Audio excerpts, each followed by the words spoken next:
Alright, folks. Today we play some X4 Foundation. Don't worry about the dark though, it's loading. Game is low, trust me. You're gonna have so much fun. Today we're gonna learn how to play X4. Build a large empire.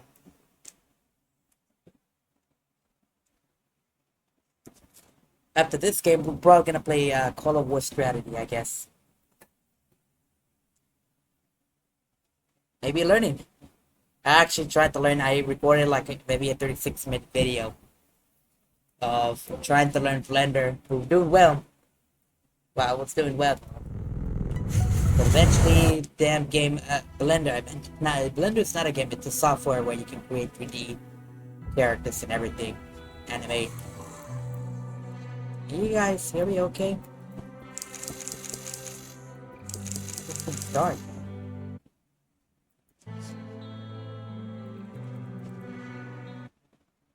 Same, for some reason it's dark. Let me restart it again. Oh, no, oh, okay, never mind, I think it thinks for some reason it's dark. Let me restart again. As I said, I was trying to understand Blender. Tried to teach it to the community, but I went crazy. And I said, screw Blender, everybody.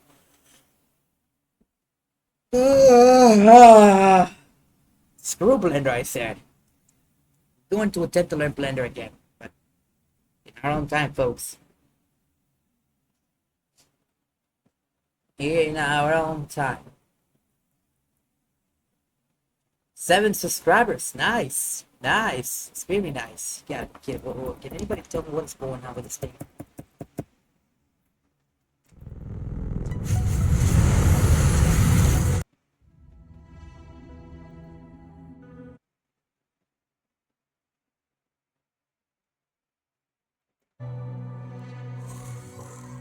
There's something wrong. Let me restart this thing again. Where's the Steam? I'm gonna try to open it through the Steam. Export foundations. Right here it is.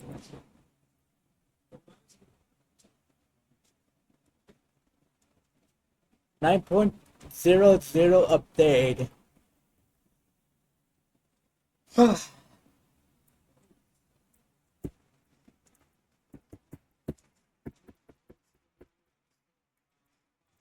Start. Narrator updates window. Narrator window. No, we don't want the Skip narrator. exiting narrator. No, shut down the narrator. We don't want the narrator. Alright, it seems there's maybe a problem, so what we're gonna be doing is I'm gonna stop the game. Uh, we're gonna... Alright, we were supposed to learn how to play Export Foundation, but I guess I'm gonna have to install it again, because apparently there was some sort of malfunction. So, let's see, what kind of games do I have? Should we play Half-Life? It's a good story, I gotta tell you that. It's a good story. I'm a big fan of Half-Life. Big fan, I gotta tell you that. This guy dresses like the G-Man. But look who the 7-Eleven is. Nice. Nice. This guy is very funny. um, nice. Watch a video while the downloads. Download. Yeah, I've seen that movie. Well, not, I've seen that series, Breaking Bad, that's the name, am I correct?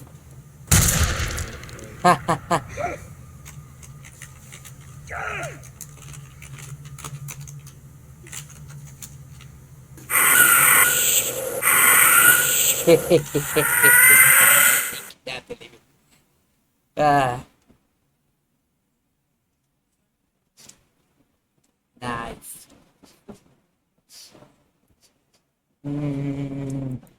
These are all the games that I have, folks. We're gonna be doing this eventually. Detroit Become Human, Heavy Rain, Ixion. Ixion is one of my favorite. Gotta tell you that. Ixion is one of my favorite and saddest stories I ever cutscene. I mean, I did play it, but not full everything though. But the full game.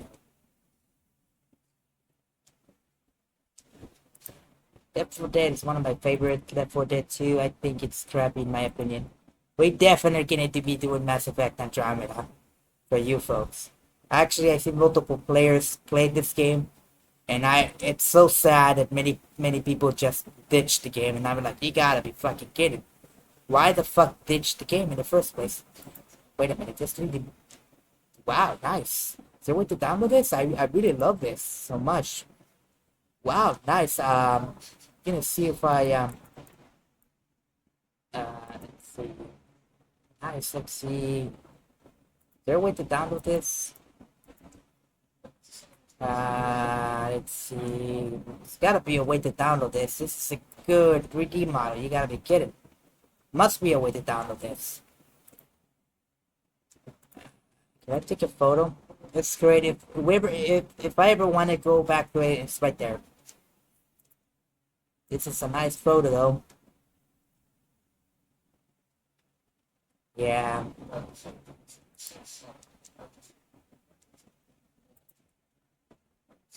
Nice. We're definitely gonna be playing Mass Effect Andromeda. Mass Effect. I had the legendary, so I didn't have to buy all three. So, yeah. Wrong with all of these people? You gotta be kidding. Turning Mass Effect into some sort of a dog. You gotta be kidding. I mean, do I play this game? Nah, I would not say I played this game. I once tried it, but then I said, screw it. Too difficult, I'm ditching it. We're gonna be doing this eventually. Control, I definitely played this. I was like half finished once on the Xbox S series. During that time, I was not recording. During that time, it was mostly for me for fun. I love the series.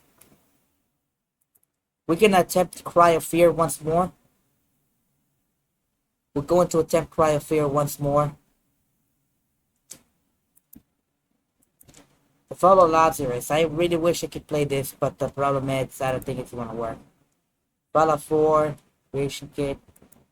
I actually tried to create a map, but I'm not a developer, so yeah. Fallout New Vegas, big fan. Grand Theft Auto, you know, I bought this game. I completely bought this game, and I played it for only 3 hours and 1 minute. And I decided I really hate this game. Did I did the campaign? I did not did the campaign. I just mess around in the campaign. Well, not a campaign, I just mess around the map. I really hate this game, to be honest. I regretted buying it. I bought it like for $5 because it wasn't special. I bought all of this. Half-Life 2, Half-Life, Blue Shift. This is the game that I've been wanting to play with you guys. I don't know whether this is the demo. Can anybody help me in the comments? Something, let me know. This is I don't know whether it's the demo or not though. Maybe the full game. I don't know. It's a good game. It's definitely a good game. Portal. This is a good game as well, I gotta admit. Portal 2, another good game. Have I played it? No, I did not. I mostly bought it because a friend invited me. And they were like, this thing, I believe, Portal, I believe that was like 50, maybe 60 cents each. Or something like that, I don't remember. Space Engineers, I played a lot of this. I think I need to stop playing. Well, technically, I stopped playing, so I'm not gonna record it anymore. Well, I did not stop playing. I still play the game, but not much though. Nothing to build though. I don't know how to build good ships, so I'm probably gonna abandon it. Star Hunters. This one, Infinite.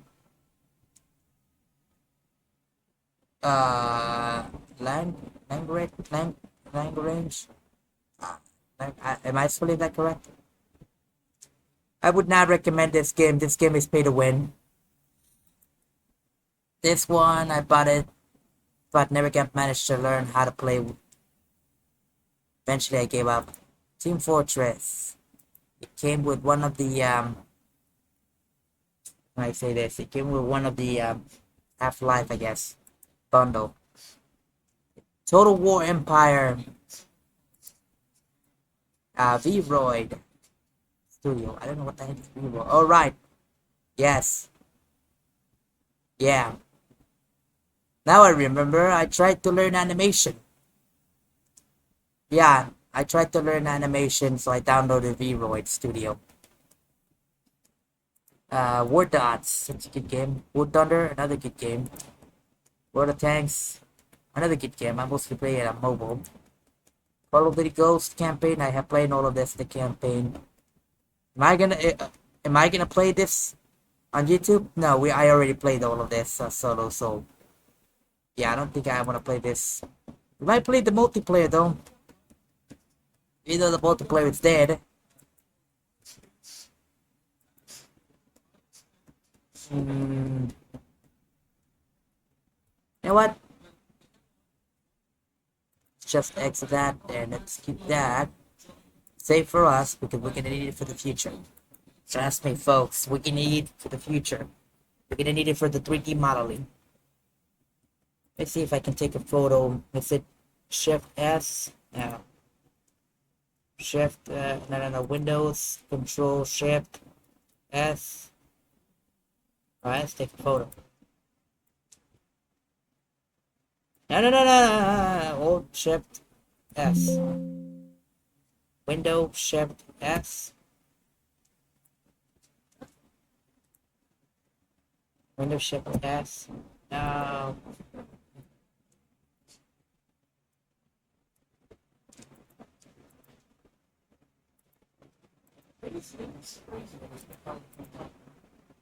Tried to take a photo though.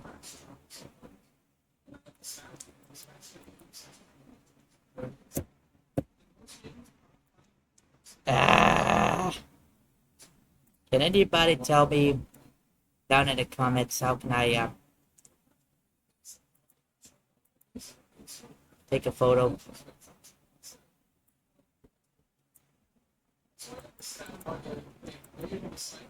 Yeah, screw it, let's just record it. Start recording. Let's recording. Probably wonder, why do you want to record it? It's a good 3D character, I gotta tell you that. Whoever made this artwork, I really recommend him to go to art university or something. Maybe the Academy of Art University. Okay.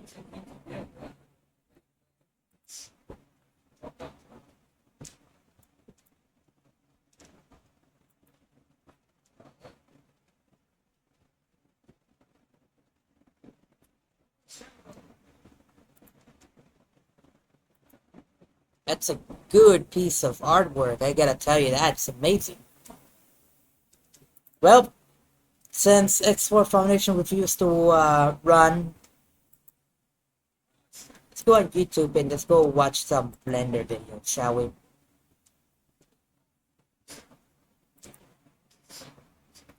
Hold on. No, come on. How to learn Blender. Right here, the real way to learn Blender. Nice.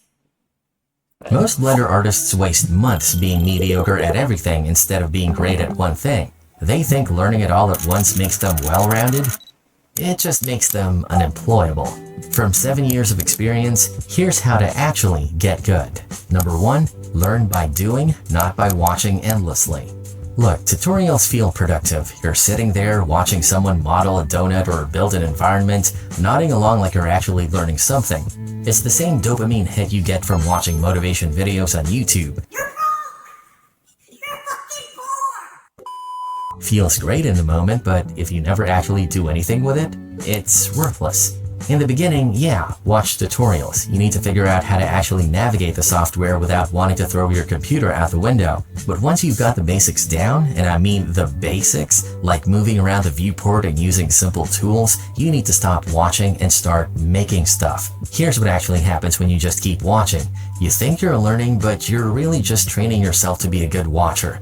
You can recognize good topology when you see it, sure, you know what good lighting looks like, but can you actually create it yourself? Probably not, because watching and doing are completely different skills. The real learning happens when you hit a problem. You're trying to model something and you can't figure out how to get the topology right. You're setting up a scene and the lighting looks flat no matter what you do. That's when you search for a specific tutorial, check a forum, scroll through Reddit. You're building actual knowledge in areas you need it, right when you need it. That's the stuff that sticks. Compare that to watching a 2-hour lighting tutorial when you're not even working on anything. You might remember 10% of it, and even that will be gone in a week because you had no context to attach it to. Endlessly watching tutorials without making anything is just procrastination with extra steps. Start building things, even if they're bad, because that's how you figure out what you don't know. Number 2. Pick a lane and get good at it. Whatever got you interested in 3D in the first place, that's what you should focus on. Was it an animated short you saw? Focus on animation. Was it a sick environment render on Instagram? Learn environment art. Did you want to make a short film? Cool. Break down what you need to learn and prioritize the important parts. Even if your end goal is to be a generalist who can do everything, you still need to pick one area and actually get good at it first. This does 2 things. It gives you a solid foundation in Blender overall, and it keeps you motivated because you're actually making progress toward the thing that inspired you to start.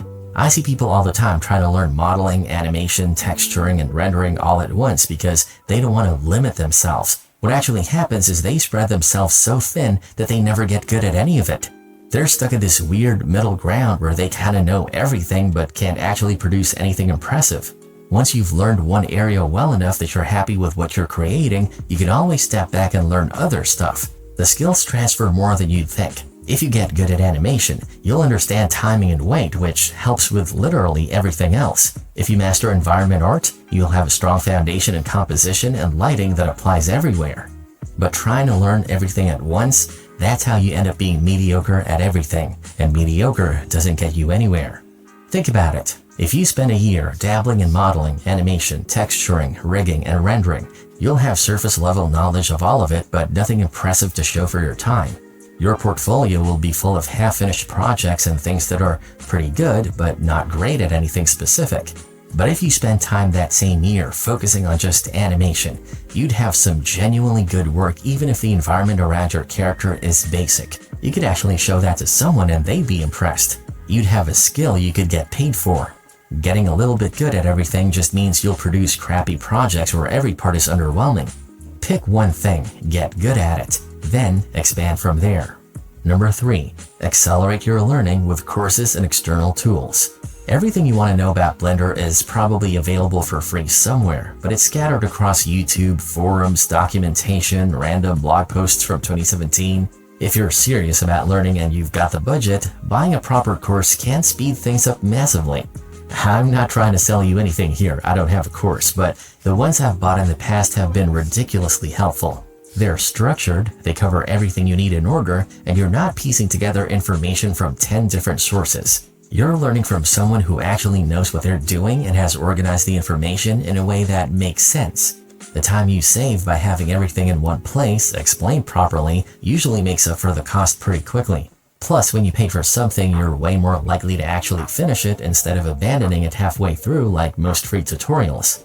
If you can afford a course, there are tons of solid free ones on YouTube. The key is actually following along, not just watching them while scrolling on your phone. Treat free courses with the same commitment you'd give a paid one. Otherwise, you're just back to the tutorial watching problem. As you're building up your skills in one area, you're going to end up creating a lot of assets, custom models, materials, test objects, all that stuff. And if you're not organized from the start, finding anything becomes a nightmare. That's where Connector comes in. They're sponsoring this video. It's a free asset manager that keeps all your models, materials, and project files in one visual library instead of scattered across random folders. I've been using it lately and it's made things way easier. Everything's in one place where I can actually see what I have. You can preview assets instantly, tag them, filter them, and drag them straight into your scene. It works with cloud storage too, so your library stays consistent across projects. Setting it up takes like 2 minutes. Download Connector from their website, open the integration tab, and select Blender. Then in Blender, right-click any object or material and hit Add as Asset. After that, you can drag those assets into any project directly from Connector. It mainly just reduces clutter. You can organize everything into folders, props, materials, whatever, and Connector generates previews so you're not opening files just to remember what's in them. If you've ever wasted time hunting down an asset you made weeks ago, this fixes that. Plus, it works with other softwares like Unreal and 3ds Max, so your library stays useful even if your workflow changes later. If you want something simple that stops asset management from being a headache, check out Connector using the link in the description. Number 4. Follow and study your favorite artists. Pick 3 to 5 artists whose work you actually love, the kind of stuff that made you want to learn 3D in the first place. Follow them, then properly study their work. Not just double tapping and scrolling, actually look at what they're doing.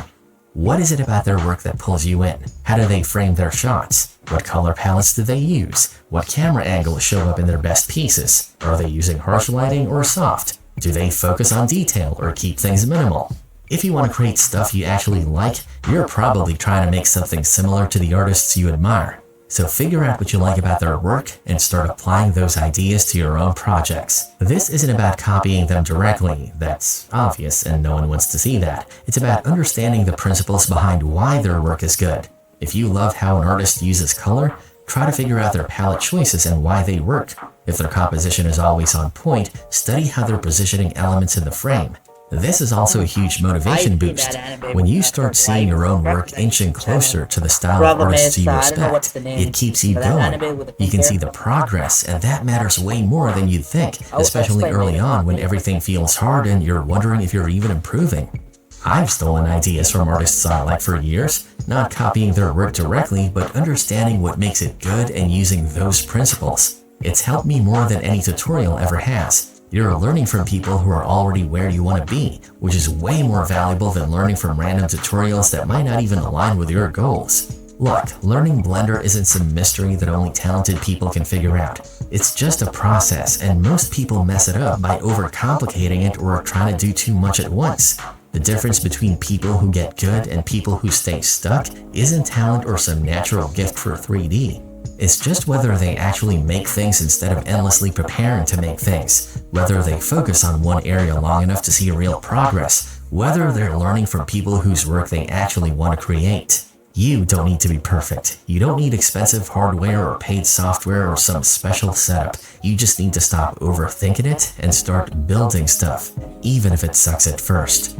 Everyone who's good at Blender now was terrible when they started. The only difference is they kept making things until they weren't terrible anymore. That's it. So, stop watching this video and go make something. That anime pink girl that you saw there, I did subscribe to that YouTuber. I really loved it. Problem is I don't remember what is the YouTube channel. You know what? This guy got my, I'm gonna give him a like and I'm gonna subscribe to him. The only reason that we watched this together is because X4 Foundation, I had to install it and reinstall it. And since we're gonna be trying to learn Blender, this here, I remember that I spent 160 on modeling course. Here you go, and I still haven't watched a single video after this video started studying it. All right, this guy, man, this guy got got my vote. I ended up subscribing to him, so all right. Don't bother with this. Learning Blender as a game developer. Okay, but we're not trying to be game developers. This is a full course. 4 hours? Are you actually serious? No. We need one step at a time, folks. One step at a time now. This is... Oh. Blender 4.0. Beginner donut.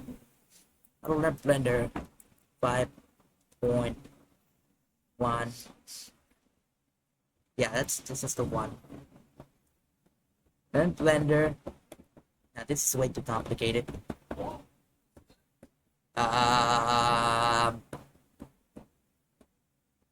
Okay, it seems that all of this is trying to find for us to make a donut. Let's make a donut because I'm hungry right now. There it is. You got it. So this is Blender. It can do 3D modeling, texturing, lighting, shading, and rendering. And I'm going to show you how to do all of those things. Come on, you damn thing. Give me a second. What the heck happened? Yeah, get it. Don't tell me. Whilst you make your very own donut. Oh no, let me start again.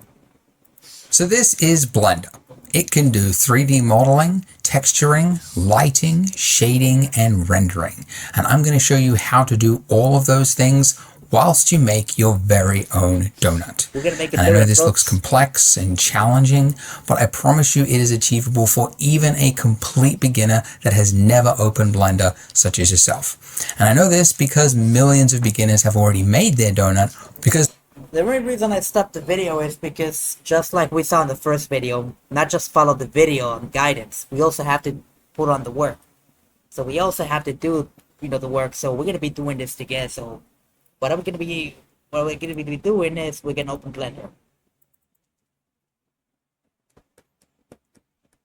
You're probably wondering which one of this is necessary.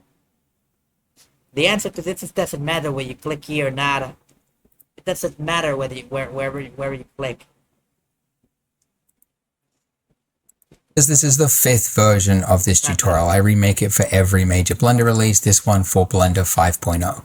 And speaking of which, if you have already made a donut from a previous version, rather than make another one, I've actually just released a course designed for post-donut beginners. So if you're interested in that, you can click the link below.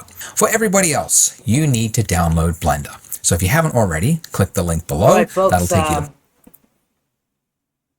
I'll be right back. So I'm just gonna... This one, we're gonna do this together. For now, enjoy something. Yeah, just join YouTube. Enjoy music for a while. I'll be right back. I have to do something.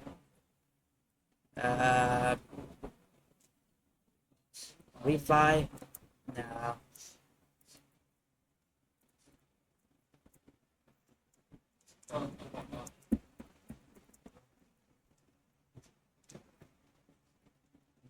There it is. This is my lo-fi. It's called lo-fi. Okay, got it. This is my favorite. I used to hear this a lot, 24/7. Enjoy this for a while. I'll be right back. Sorry, folks. Once again, booty calls.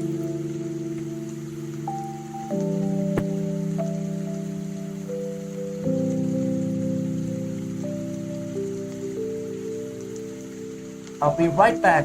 Don't worry, you don't have to decide. You just stay there and just watch it for a while. I know this is a mess. I promise. We'll be back for Blender. We're gonna be doing this together.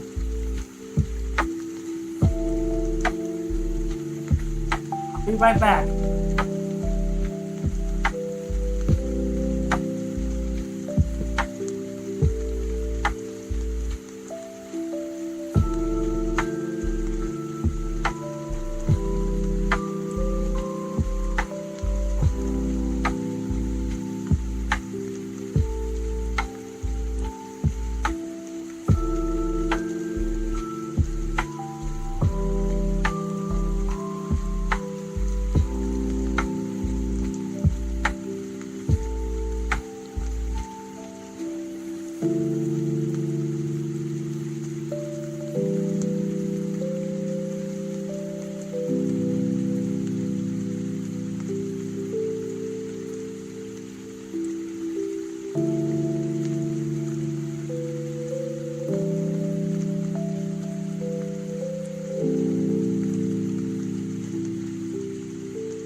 Alright folks, I'm back. I went to do my duties. I washed my hands, which you probably did not knew what you did not needed to know about this. But not only that, but it's a snack, I guess. I was hungry, I guess. This is gonna be a long road together trying to learn this. How do you think, what do you think about the music? It's beautiful, isn't it, right? You see? I didn't even have to give a like. This proves that I've been hearing this song. I used to hear it a lot, when I had depression. A lot. Did it help? It helped my motivations when it came to learning mathematics. I told myself, one of these days, this is gonna be me. In a beautiful house like this, an apartment, in a beautiful city like this. Don't you think the city's beautiful? The plants? It's amazing. It's completely amazing, I gotta tell you that. And the best part of it, this is live 24/7. I believe I can chat with other users. Let's see. There's like 282 views right now. Oh no, 282 people watching right now. Man, I really love this so much. I'm gonna give it a like again to have it on top of my list. You let me know, should we have this on while learning Blender? Or should we have it off? It's amazing, I gotta tell you that. Amazing. If you don't know who is Lo-Fi, I really recommend to subscribe to their YouTube channel. It's amazing. They have like 63,000 and 6,000 subscribers. They do a lot of amazing videos like this, Lo-Fi. I also used to hear this before. Mostly for, the peaceful study and relaxation. But when it came to sleeping, I used to hear this when it came to sleeping. At night. You see here, you can chat. I can say, hi guys.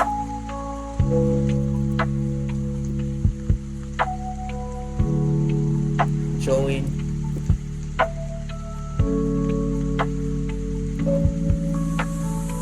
Relax music.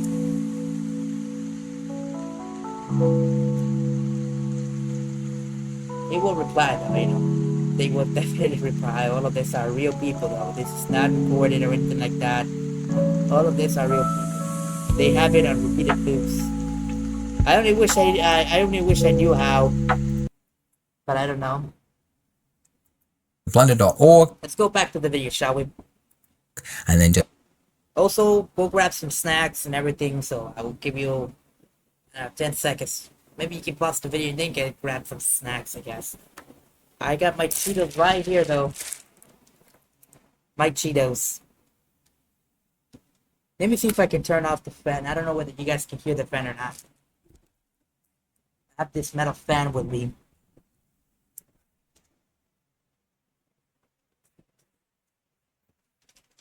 Grab a couch, though. This couch is... What the heck did I do? Oh, my phone. There you go. Enjoy the video, folks. I will be watching it with you while eating my snack. hit the big download button. Now, if you're on Windows, that'll download an executable, which you should install. If you're on a Mac, it's an application you drag to your applications folder. And also, if you're at school or you're on a work computer that won't let you install anything, you can still use Blender. If you download the portable zip version of Blender, then just unzip it, you can run Blender from the folder. Pretty cool. Anyway, however you got Blender, open it and you should see this. Then just click anywhere off the splash screen to close it and you're in Blender. Hey, welcome. So this big section, this big gray area here, this is your 3D viewport. And it's where you'll spend probably 98% of your time because it's the 3D world. Whether you're making a character, you're building an environment, it all happens right here. So the first thing you need to learn is how to move around in this space. And you can orbit by middle mouse pushing. So your scroll wheel, if you just push it in until it clicks, that's your middle mouse button. And then if you just drag that around, you can orbit. If you don't have a middle mouse button, a lot of people don't. They're on like a laptop with a trackpad or something. You guys will struggle. It's definitely easier if you have a mouse. But in a pinch, top right-hand corner, you just mouse over this little circle and then just click and drag on that. That'll do the same thing. Or the third alternative way to do it, edit, preferences, and then underneath input, emulate 3-button mouse. And then if you hold down Alt and then left click drag, that will do the same thing. I don't want that. By the way, whilst I am here, a value that you will want to change, if you're on a 4K monitor, you will probably have noticed that like Blender looks like this, where like everything is really super tiny and you have to squint to see it. So underneath interface, I change my resolution scale to at least a 1.5, usually like 1.8. But for tutorials, I go even higher so you can really see everything. But it's obviously much easier to use when you can see things clearly. Okay, so middle mouse drag, that's how you orbit around. You can see we're focusing on our cube at the moment though. So how do we move to somewhere else? You do that by shift middle mouse drag, and that will pan you somewhere else. You can also, over here on the side there, click that little hand, that will do the same thing. But yeah, shift middle mouse drag or middle mouse drag to orbit. And what about zoom? You can probably guess, you might have already done it by mistake, but just zooming by scrolling in and out on your wheel. Or again, you can go to the little magnifying glass there, just click on that and do that. Or alternatively, control middle mouse, and then that will also move you in as well. So I've thrown a lot of keyboard shortcuts at you already. Middle mouse for this, shift middle mouse to pan, scroll. If you don't want to have to remember all the hotkeys, because I'm going to throw a lot more at you. If you don't want to have to write them down yourself, I have done it for you. So I put together a Google Doc with all of the most common hotkeys and shortkeys. So I put together I advise you to do the same thing because we're learning together, folks. Let me remind you, I'm not ripping off anybody's video. We're trying to learn. I myself do not know this, so you and I, we're here learning together, I guess. We're definitely learning. Where the heck is the camera? Oh, there's the camera.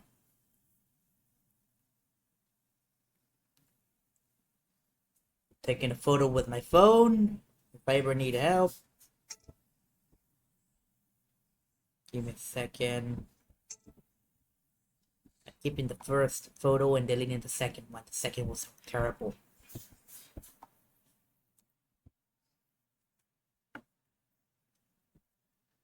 So please take your time, take a photo, or write it down, or whatever you want. Maybe you can pause the video, I guess.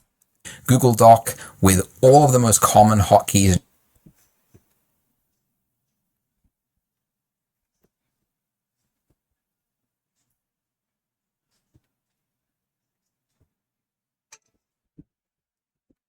All right. Shortcuts that you might need to use.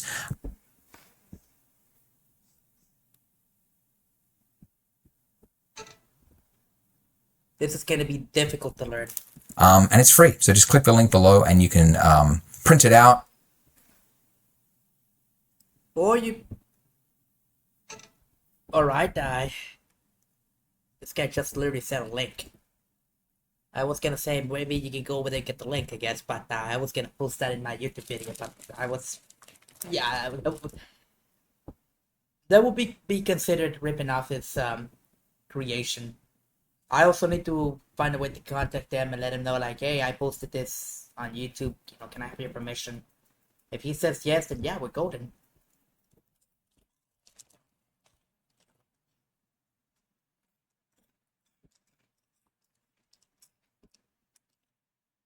You can stick it on your wall. A lot of people do that, and it's a big time saver. Okay, now it's really common to like get lost. Like one way is to like end up upside down like this, and then you're like, which way is up? How do I, if you just over here, this gizmo thing, these colored circle things with lines, those are your axes. So if you just click on one of those, that'll reorient yourself. So the Z, that's the top axis, and then you're back, right? You know which way is up because it's that way, right? Which way that one is pointing. Another way, like if you got like really off into the weeds, like you were over here, and then you're like, how do I get back to where I was? If you've got an object selected and you just want to focus on, like just fly to it. And this is a really common hotkey. You use it all the time. It's numpad period. And that'll just fly you to that. Whoa, hold on. Numpad. Well, where's the numpad keyboard? You gotta be kidding. Where? Let me ask Gogo. Hold on.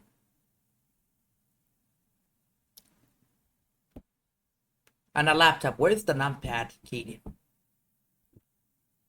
There isn't a specific notepad key on a laptop. On the laptop, where's that numpad key? On most laptops, a dedicated numpad or number pad usually appears only on models that are 15 inches or bigger.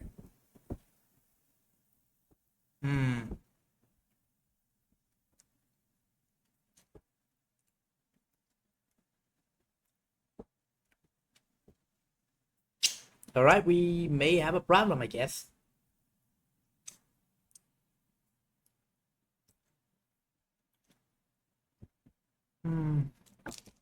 Yeah, we definitely have a problem. I don't have it now. This can be difficult.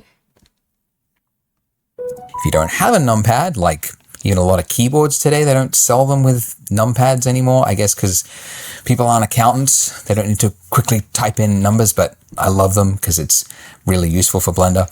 If you don't have one, you can also use the tilde key, which is that little key underneath your escape key.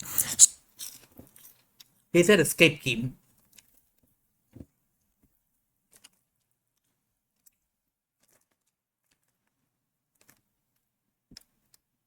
The escape key, is that ES key, right? Am I correct?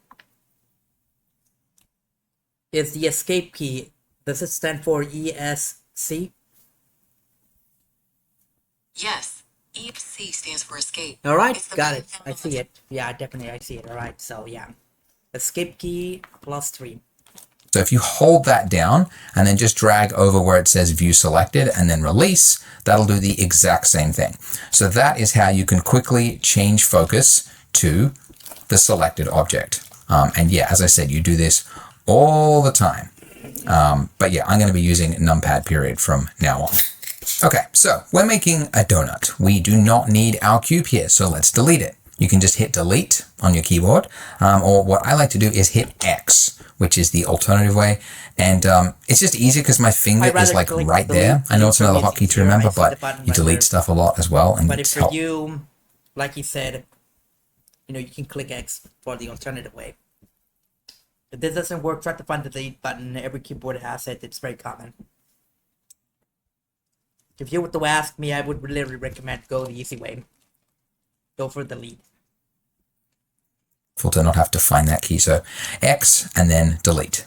And now I want to add a new object, and I can do that by going to add at the top of the screen there, or alternatively, the hotkey, another one to throw at you, Shift A, and that'll just put it wherever your cursor is, and it's the exact same list.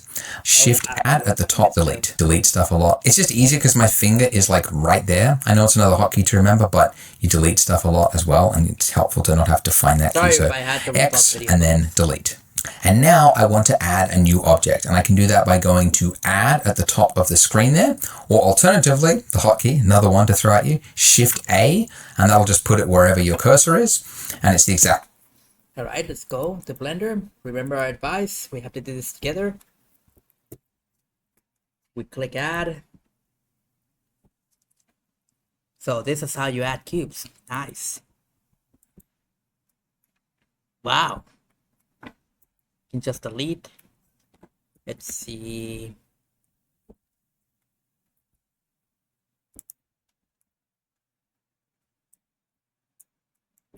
How did he said? Oh, that's how you click middle mouse. Move it to here. Nice. Okay, nice, nice.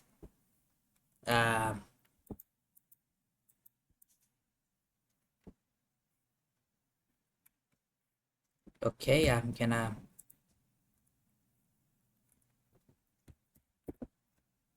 Alright, we have a main problem because I think I lost it. Oh no, never mind, it's right there.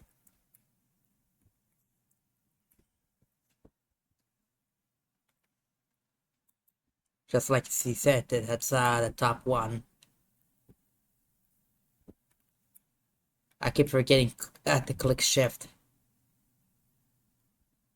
You know what? For me, it doesn't matter any angle, to be honest. We need to add a cube. So let's click add. Mesh. Do we want a cube? We want a circle. Appears the circle has not been added. Let's go click delete again. Let's click add again. Circle. The heck are you even we're trying to add?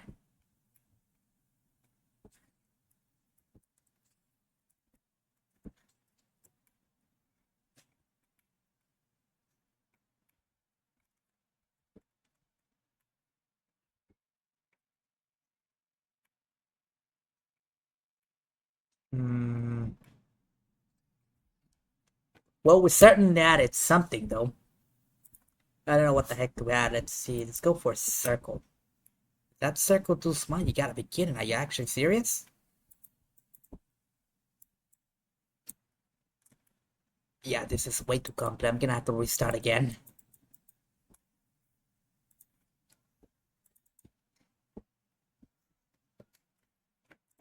Once we learn how to navigate, we should be decent. Same list. But this list here is, I mean, it's extensive. There's stuff in here that I have never used in my 21 years of using Blender. Speaker, never ever used it. Don't know what it's for. Most of the time what you're looking for is underneath mesh. So these are your primitive mesh objects, and generally when you're making something, you pick one of these that most resembles or is closest to what it is you're making. Like if you're making a mailbox, you might start with a cube. You're making a lamp post, you might start with a cylinder. We're starting, well, we're trying to make a donut, so we need to start with a torus, which is basically a donut. Look at that. So that's cool. It's a wimpy looking donut though, right? It's very, very flimsy. We want to make it look more thicker, right? So in the bottom left-hand corner, there's a little box that says add torus, and this has additional options for us. Now, if you accidentally clicked off after you added the torus, that box is gone. You can momentarily bring it back by hitting F9, but that's only if you haven't changed something. So essentially, yeah, it's called the last used function in Blender. So that immediately after you do an action in Blender, sometimes you see in the bottom left-hand corner additional options, which you can tweak and change things if you need. So if you don't see it, it just means you've done something else and it's gone. But yeah, you can bring it back momentarily by hitting F9 sometimes. But I usually just like redo it. Anyways. So first thing I want to change is the size of this thing. So it is 1 meter, which is like 3 feet for the Americans. It's a big donut. Probably shouldn't be that big. It should be about 10% of that. So 0.1, which is 10 centimeters, roughly about that.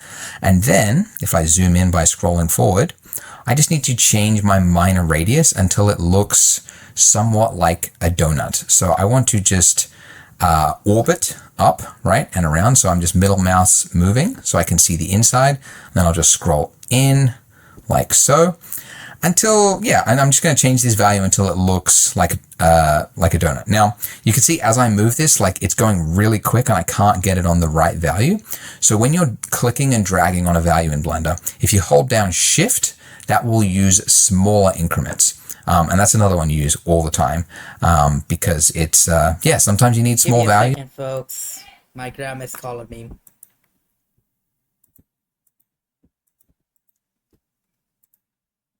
I really wish I could attend with this with you guys, but my grandma keeps calling me again and again and again and again.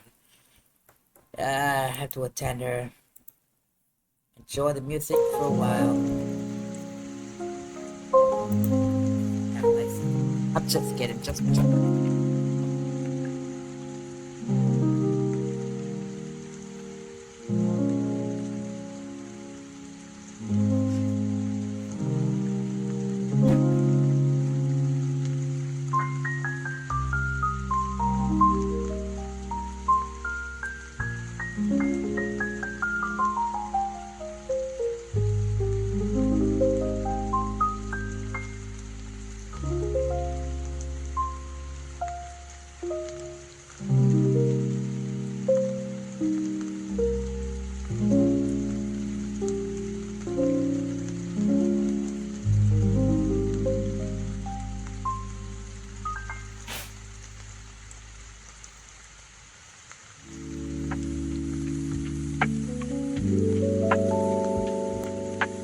Can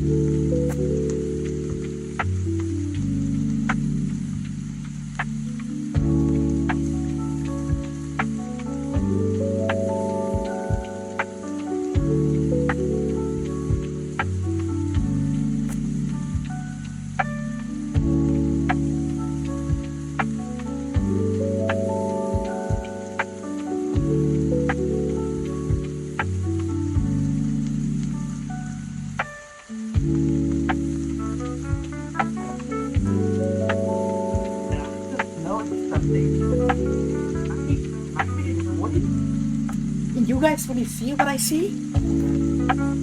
Let me see.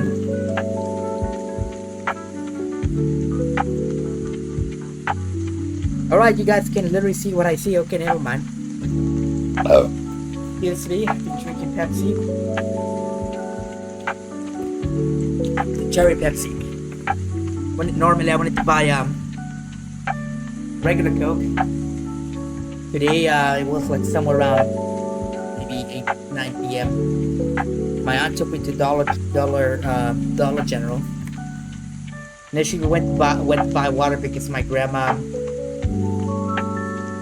even though we live in Texas, in the south part of Texas, it's nothing but desert. You know, I consider it desert even though there's grass, everything houses. I consider it a desert because we rarely see any rain. And even when we do, it just stays like for a while and then it leaves and never comes back until a year.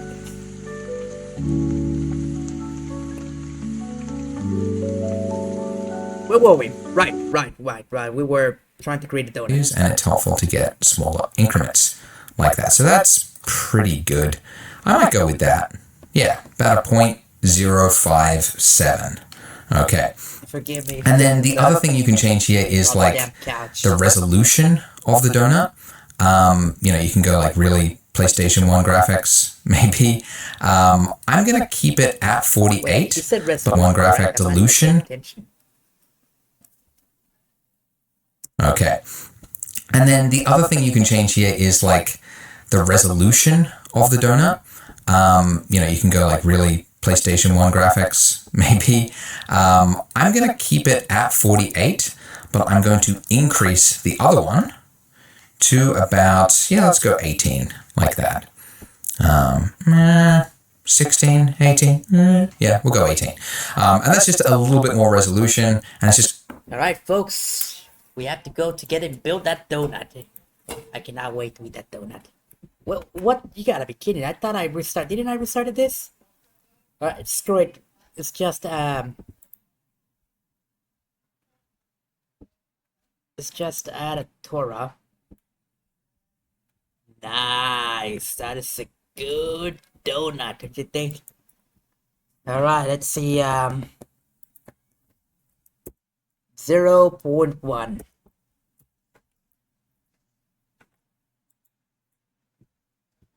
Yeah, I don't like how this thing looks like. Yeah,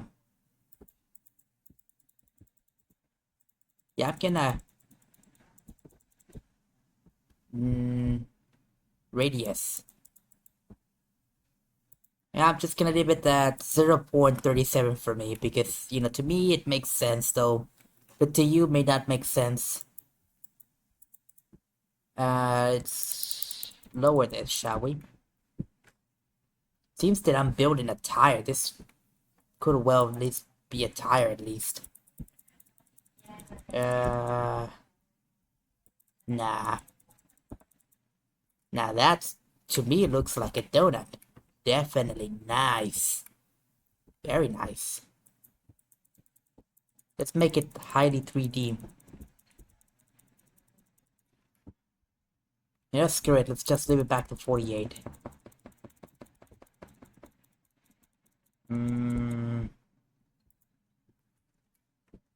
Alright, I'm learning something.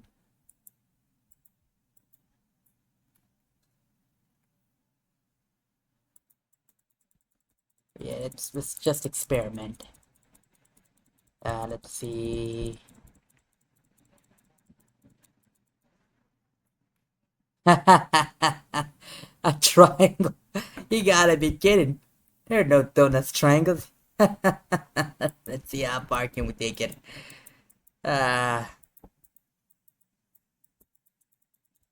Yeah, let's just leave it at 48.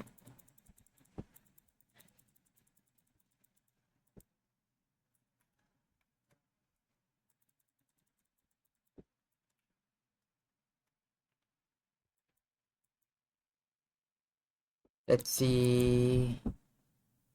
I don't like how it looks.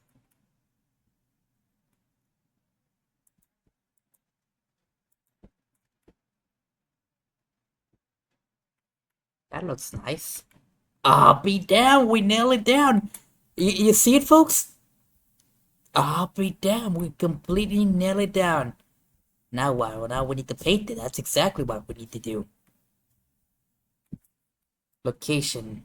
These are locations, so this should not even matter, I guess. Yeah, this should not even matter.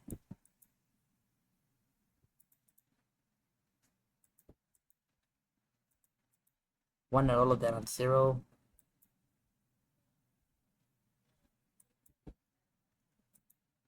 Oh, wait a minute. Is it rotating the donut?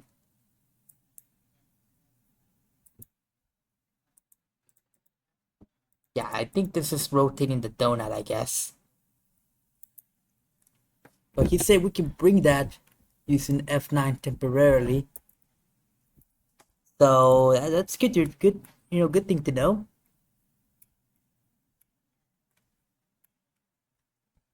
I'm gonna send this to ChatGPT.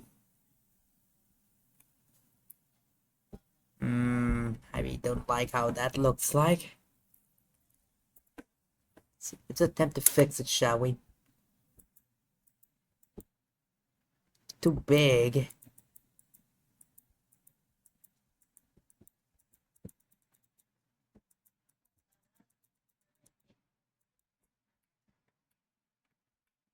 What the hell did I create it? Wait a minute. I actually love this. This could be part of a part of a lamp. Yeah, I actually love this. I'm probably gonna save this. Can I duplicate it? How can I duplicate it? You know what? Let's just continue experimenting. Yes, this thing can be part of a lamp. I just need to increase the volume of all of this on top. Alright, folks, we're learning something. I gotta tell you that. Your game is ready to play. Folks, we're not gonna play Export Foundation. Because we're learning.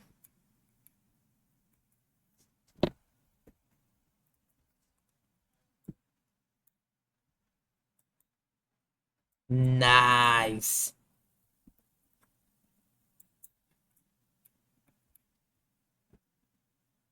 This looks like a donut, I guess.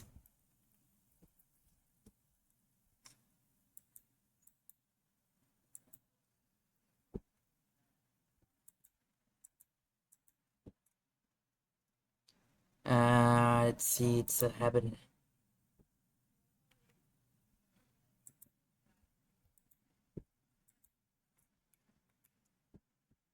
Now that looks like a donut, don't you think?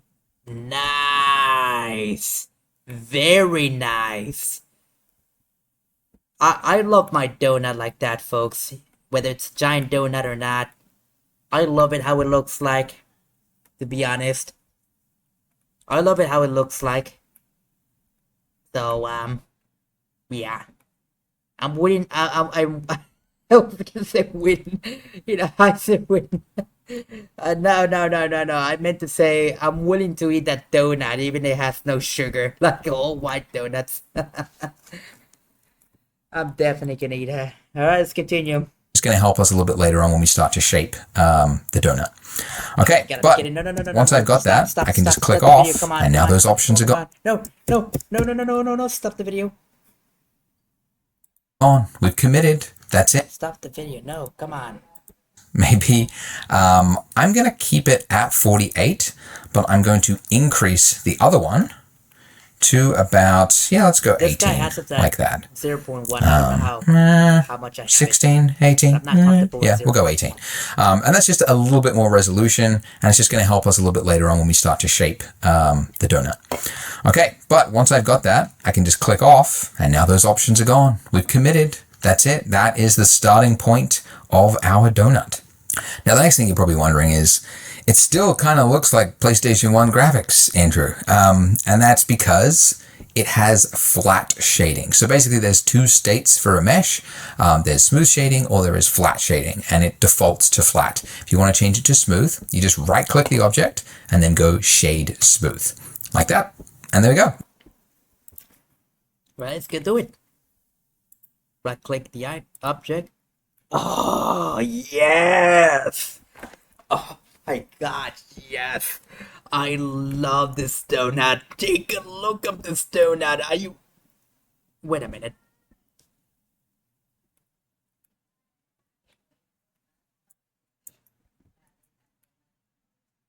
There's something wrong with it. Was that supposed to be like that? You know what? It doesn't matter though. A donut seems that somebody squished the donut. Doesn't matter. It's normal. Ah, it looks very amazing, folks. Very amazing. I gotta tell you that. Nice. Shade out of Man, I really wish I could explore all of this without watching videos with you guys. It's fixed. So basically shade smooth without getting too technical. Anytime there is like two faces, it just kind of smooths out that point like fakery. So it's not actually adding any additional computation times, which is important, but it's appearing to the eye to be smooth. Okay, so in previous donut versions, we would start making the icing, and although that's fun to make like dribbling icing, it can be a little complicated. A lot of users ran into their first roadblocks at that time. So instead, we're going to do something a little bit easier to start with and more practical, and that's to make a coffee mug. So we need to add in a new object, which if you can remember from before, it's the add menu at the top there, or the hotkey, as I like to use, Shift A. And then underneath mesh, you're looking for something that most resembles the object you're trying to create. No prizes for guessing, the cylinder. Okay, so it comes in very, very big. It's completely engulfing our donut. So again, in the bottom left-hand corner, click that little add cylinder, and then I'm going to change the radius first of all, just to bring this back. You can like do this after the fact, like resize something, but it just helps to, you know, at this point, see it all together. I think I'm going to make it around holding down Shift and just kind of drag it back and forth. Yeah, about 0.13 or exactly 0.13. And then the depth, this is just the height of it. And again, you can change this later on, but just want to see it roughly the right size. The big one that's important is the vertices. And we're actually going to make this look more low res. Now, why would we make it look more low res? Because now it's obviously very jagged. The reason for this is that very soon we're going to be adding in something called a subsurf modifier, which adds over the top of our existing mesh. It adds more geometry, like it doubles the geometry and it kind of smooths it out. So actually, if you start too high like this, then you're adding like doubling that geometry and doubling it again, and then you can quickly end up with something that's too computationally heavy. So when you're working and you know you're going to be doing something subdiv, sometimes it helps to start like chunkier, low res. Anyway, just trust me and set it to 14. Like that. Okay, great. So we've got another object and they are completely overlapping. So how do we separate things? Some of you might already know this. You can guess, right? Left-hand side there, there's a tool that looks like it would be able to move something. It's the move tool. So this is one way to move things. You activate that and you get this little gizmo. And look, I can move it and I can separate them. All right, let's test it out. Let's test it out. We need to add an object and a cylinder.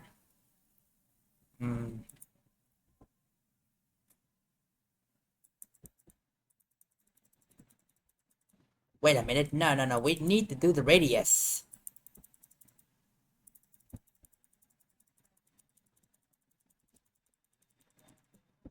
This is taking so long.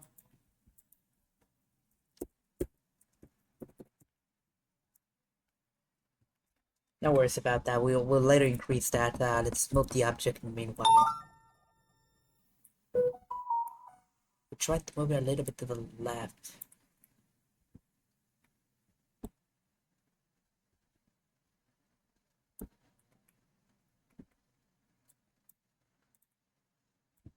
Copy that. You can literally do that. All right, nice. Nice. Let's move this object far away, separated. Let's leave that donut right there. I want this thing in the middle because it's next.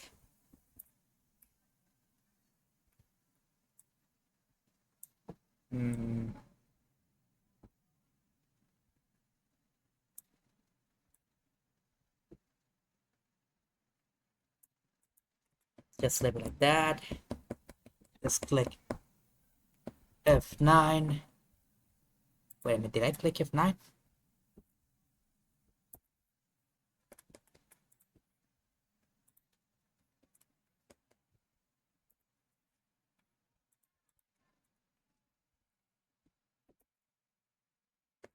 Alright, we may have a problem though.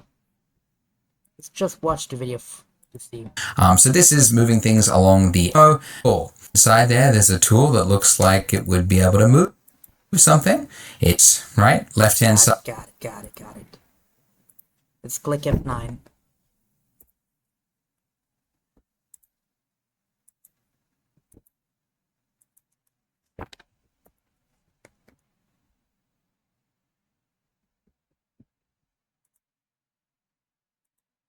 Alright, I probably ended up screwing this. No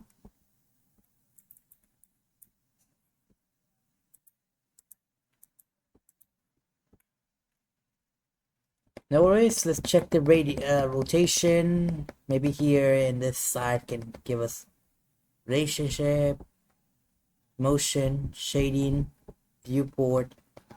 I don't want animation.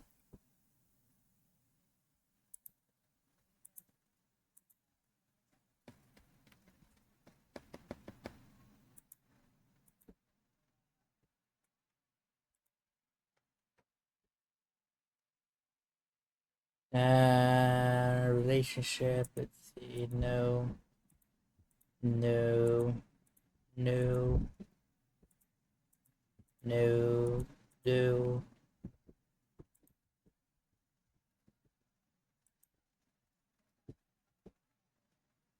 Yeah, I probably screw this up, I guess. Resolution. I don't care about resolution, I'm just looking for the radius. Where the heck are the damn tools? You gotta be kidding. Alright, screw it. Did I attempt one more time? He said F9.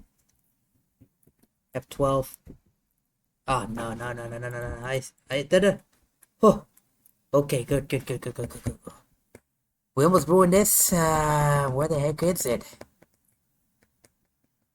Let's see, let's click F9. No. Yeah,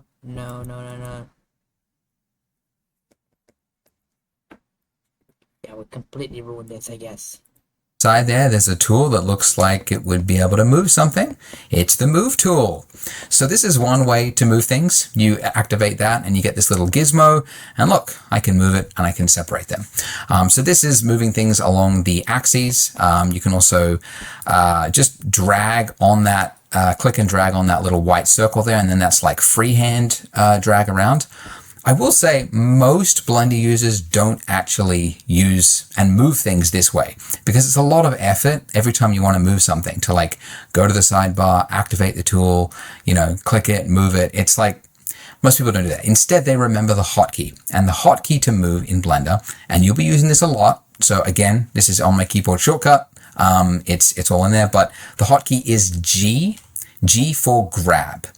Now, you will notice very quickly that when you tap G, the moment you tap it, you are already in the move state. So it's now attached to my cursor, even though I didn't click. Okay, so, and here's the other thing. My cursor could be on the other side of the screen. It doesn't have to be anywhere near the object. And then the moment you tap G, it's now anchored to that cursor. And even more, I think it's cool. When you go to the other side of the screen, your cursor appears on the other side. So it's just like an infinitely repeating thing there. But at first, this is like hard to wrap your head around because Blender does this for a lot of things, like not just moving something, but also rotating something. the moment I tap R, which is how to rotate something, or S, okay, I thought I might as well just teach you all three at the same time. So G to move something, G for grab, R to rotate, or S. All right, let me take a photo. We gotta remember these keys, folks. Here to learn.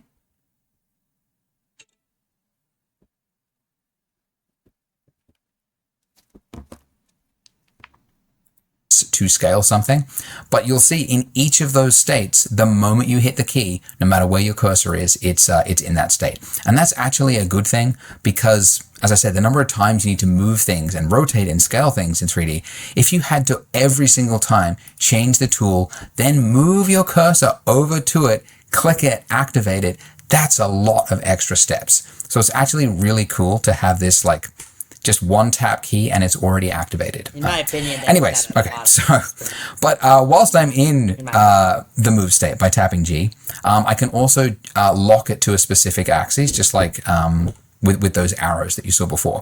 So just when it's in that move state, you tap the axis you want to move it on. So that's the X axis, the Y brings it back and forwards, and the Z is up and down. Okay, and that's correct. Blender is Z up, Y backwards and forwards. Different 3D applications have different things. There's no like standard, but yeah, that's how Blender's is. And by the way, if you forget which letter is which axis, you can actually see them up there in that little circle there. So again, X, Y, and Z. Anyways, I want to move this actually just a little bit further back right there. So I want my donut to be the front and center, and I want this to be at the back there. But then how do I change my view so I'm no longer just pivoting on my donut? I want to shift my focus to that selected object. It's number pad period. Or again, holding down that tilde key under your escape button and then hitting view selected is the same thing. Okay, so let's make this look like a coffee mug. So we have to edit this object, and to edit an object, we have to change what mode we are in. So in the top left-hand corner of the screen, there's a little drop down, which if you click, we can change it into edit mode. Okay, so when you're in edit mode, you can see the state has changed. The object that was selected now has a bunch of points and lines on it. And you'll also notice whilst you're in edit mode, you can't actually select any object. And it's worth pointing out this because this is a really common thing. A lot of beginners, they say, I don't know what happened, but I couldn't select anything in Blender.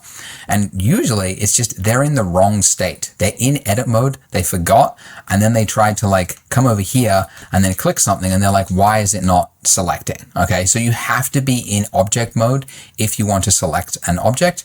And if you want to edit something, you have to be in edit mode. But going to this drop down and doing this time and again would, again, be annoying. So Blender, of course, has a hotkey for it, and that is Tab. So Tab will just cycle you in and out of object and edit mode, just those two states, which is great because you need to use this all the time. The only reason I knew that is because it's not the first time I tried to use Blender. It broke my mind previously before, and I went crazy. I was with ChatGPT trying to build something. I wanted to build a house. But technically, I wanted to build my house because I wanted to build a story of myself in the house. Problem. I kidding. I completely went crazy. I was like, how the heck do I do this? Like that guy, what he's mentioning right there. If I was in that position before, I was like, why the heck this thing is not even working? You know, I cannot even click anything. Only one thing. And I was in edit. I was in edit mode, not in object mode. ChatGPT told me click tab, and eventually I quit because I was like, I said I'm done with this. This is difficult. I don't want to deal with this anymore. But with a little bit of practice over time, folks, you'll get used to it. What we're doing right now is practice. We're watching videos, and we're like, you see this? We're halfway through the video. Tomorrow we're gonna be doing. This is part 1, 2026. I assume part 2 was not released. We're probably gonna be doing this Blender Donut tutorial 2025. We're gonna be probably doing that tomorrow, I guess.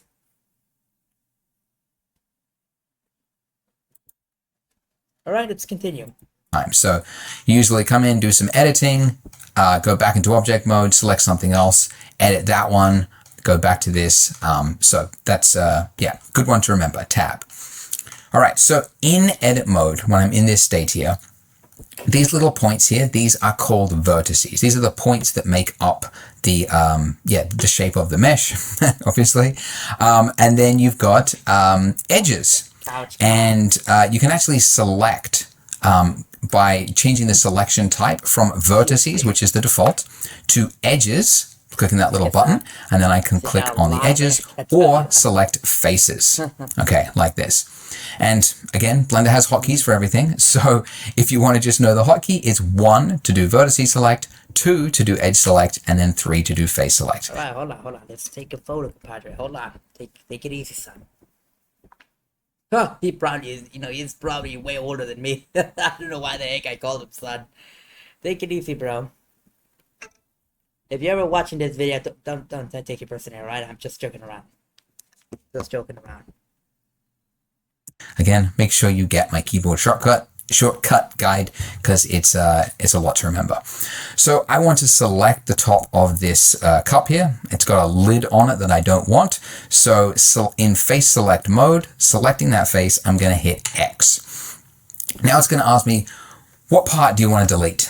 Which might sound redundant, but there is quite a lot of times in Blender you want to delete, even though you've selected a bunch of faces, you want to delete the entire vertices of those faces. So we have to confirm we want to delete just the faces from this list.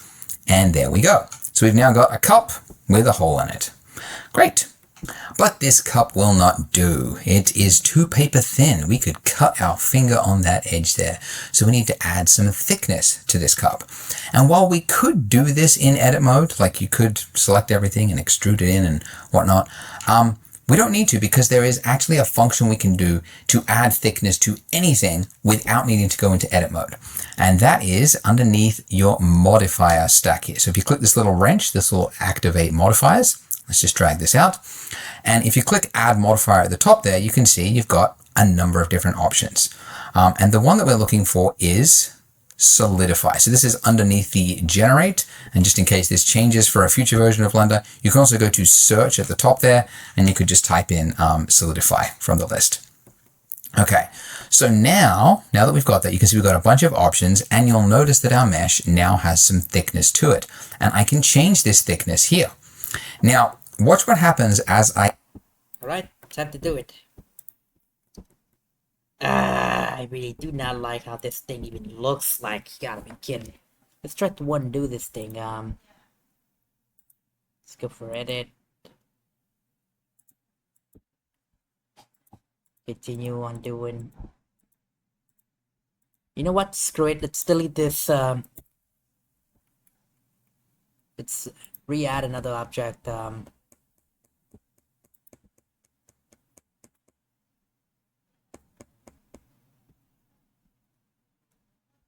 Where the heck is this? Is the radius?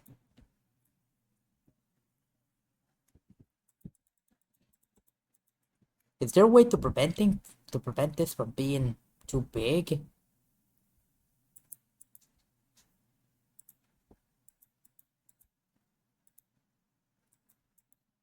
How the heck do I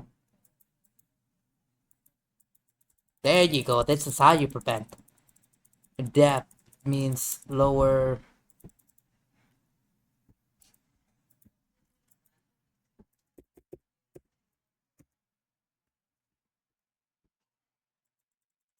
Try to make it like a normal cup. Not look like a cup of coffee, folks. I mean, it is if you consider a large coffee. But we want something small, like maybe I would say 50. There you go. No. Alright, let's see. This wide big for a cup of coffee. There you go. Now that looks like a cup of coffee.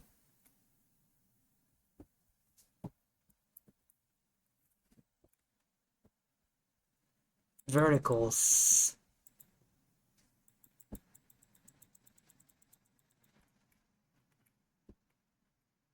Yeah, I really like my cup of coffee like that. Now, let's see. How do I cut it down? That's a big problem. I forgot. Oh, my eyes ended hit my ass. How the heck do I cut this down? Let's see. Let's go for edit mode, I guess.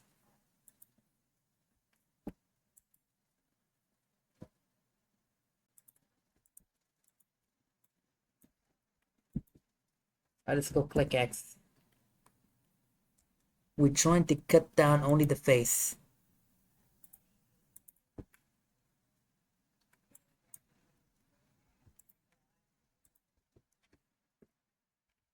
Only what?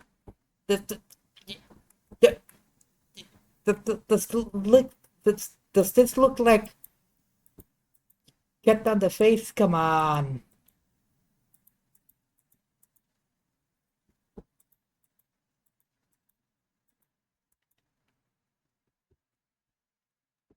We only want.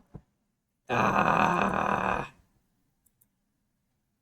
I'm about to cry and throw my laptop outside the window.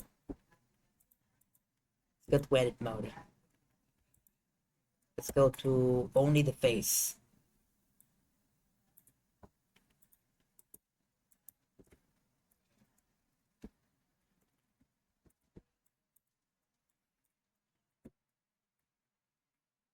Go click X. Only the face. Yeah, yeah. You gotta be kidding.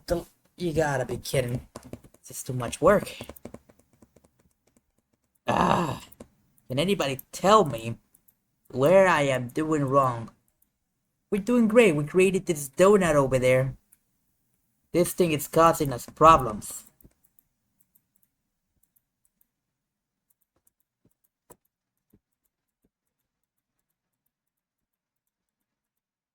Give me a second.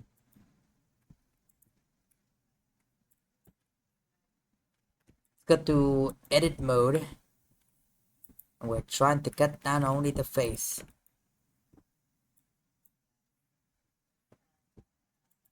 And let's see, delete.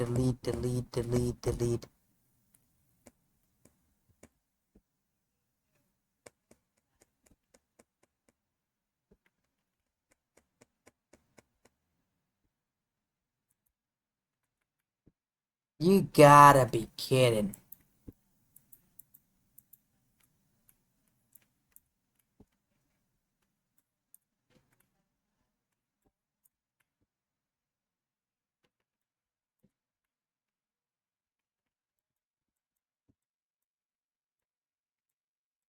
We're trying to cut down only the face.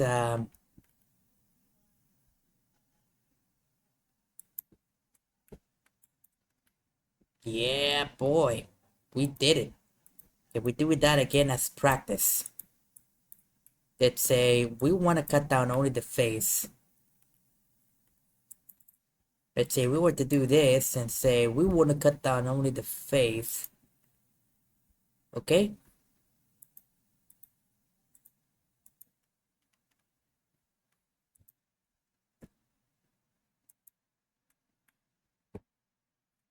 Yeah, I don't know where the heck this thing even went wrong. You gotta be kidding.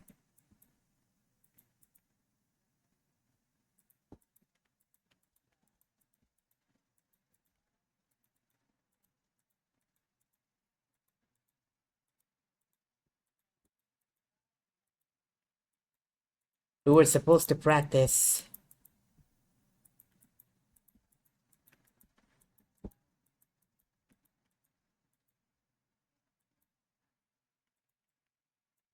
Let's go to edit mode once again.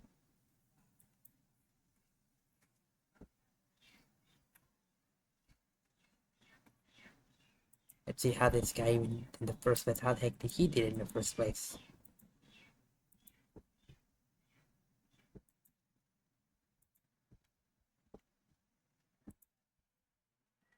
The same thing.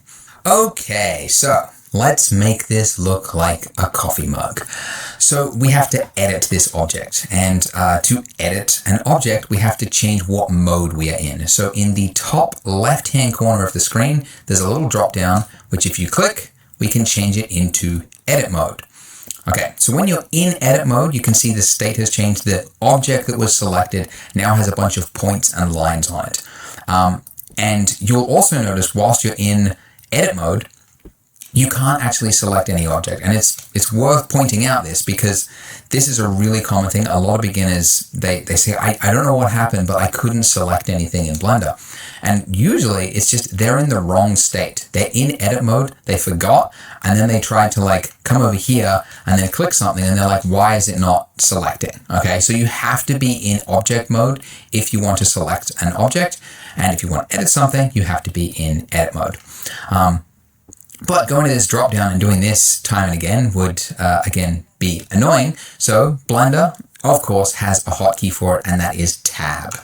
So Tab will just cycle you in and out of object and edit mode, just those two states, which is great because you need to use this all the time. So usually come in, do some editing, go back into object mode, select something else, edit that one, go back to this. So that's, yeah, good one to remember, Tab.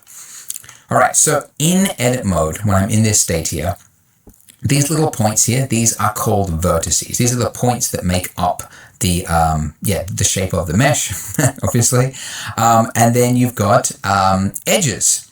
And you can actually select by changing the selection type from vertices, which is the default, to edges, clicking that little button, and then I can click on the edges or select faces, okay, like this. Oh. And again, Blender has hotkeys for everything. Yeah, we're not gonna, well, you can follow his advice, but I'm not gonna do that.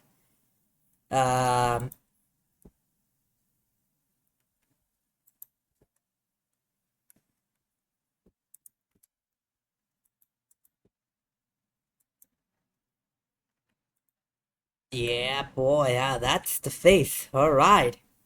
Now we click X, and we're trying to delete only the face. Nice. Now I understand. Nice. Very nice. All right, let's go to here and let's go to modifier, I guess. Am I saying that correct? Modifier? It begins something with a letter S. I don't remember.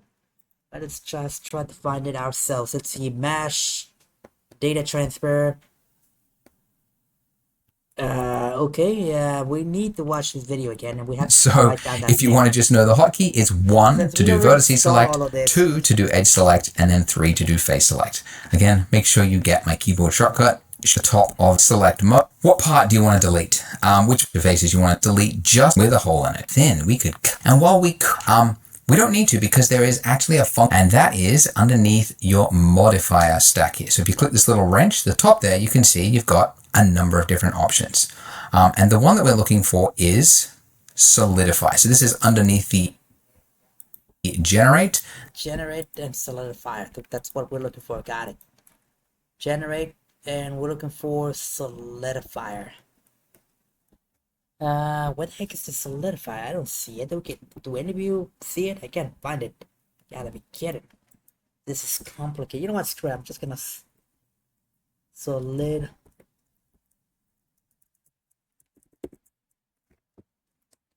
solidify, simplify.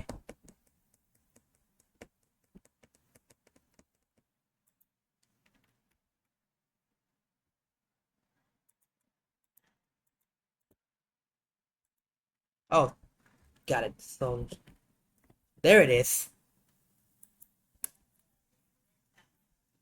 It's choose thickness. Let's make it very thick. Nice. Nice. Oh. Let's get out of edit mode. We no longer need to edit anything. Nice. What is this? I don't know what the heck is this. I'd rather not metal.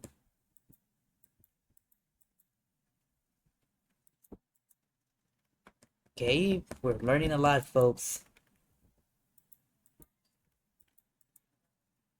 Do we want high quality? I don't know though. We're not there yet. At least we're learning. And just in case this changes for a future version of Blender, you can also go to search at the top there, and you could just type in solidify from the list. Okay, so now that we've got that, you can see we've got a bunch of options, and you'll notice that our mesh now has some thickness to it. And I can change this thickness here. Now, watch what happens as I enter into edit mode. You will notice, as I select these faces here, I can't select this inside part of the cup there. And that's an important point because modifiers are not actually adjusting the real mesh. So the real mesh still exists here. If I disable this from the viewport by clicking this little monitor button there, you'll see that my mesh has not changed. This is just applying this effect after the fact. So it's basically in object mode. It's taking whatever mesh that you give it, which is this, and then it's adding thickness to every face, essentially. So the reason this is so useful is that this is a non-destructive workflow. So I could, at any point, I could be doing a bunch of changes to my mug here. I could, at any point, I could be so useful is that this is a non-destructive workflow. So I could, at any point, I could be doing a bunch of changes to my mug here. I could, we'll get to all that later on. We could, change the size and things. My mug here, I could flow. So I could, at any point, I could be doing a bunch of changes to my mug. Alt, left click. Here I could. How the heck they see doing even that?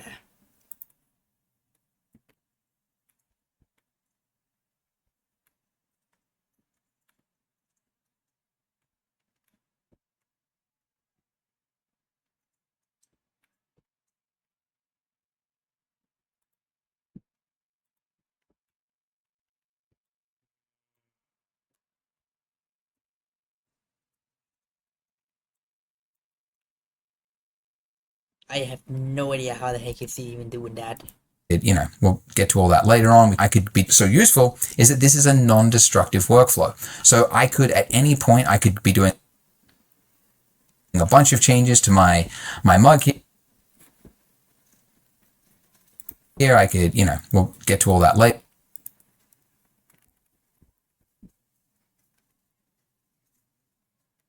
Yeah, I have no, you know what? I have no idea, but this thing is an awesome cop. Whoa. Are we in the void? You gotta be kidding.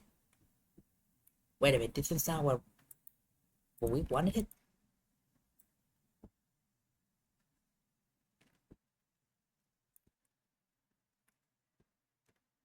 Yeah, we wanted flexibility. Nice. I don't know what I did there, but it's amazing. We're in the void. Nice. This is what I wanted this entire time. I don't know what I did. Later on, we could change the size and things, and then later on, I can go, you know what? I think that's a little bit too thick. I'm going to change that, and I can come back to that and very quickly adjust it. So non-destructive, and it's obviously very helpful for a lot of things.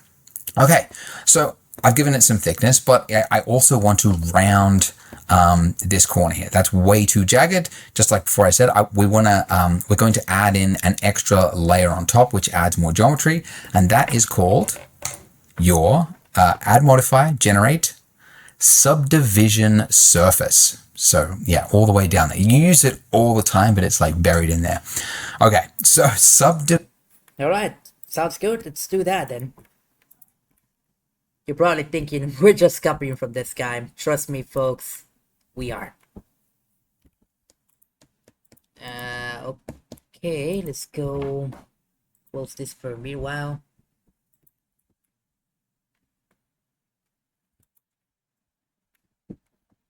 Let's go add another one. Let's go look for subdivision surface. This is what we're looking for.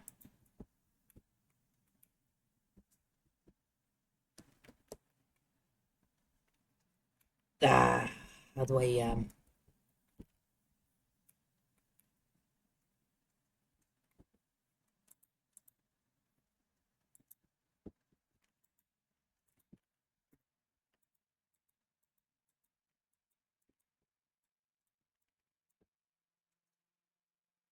Are we still in edit mode?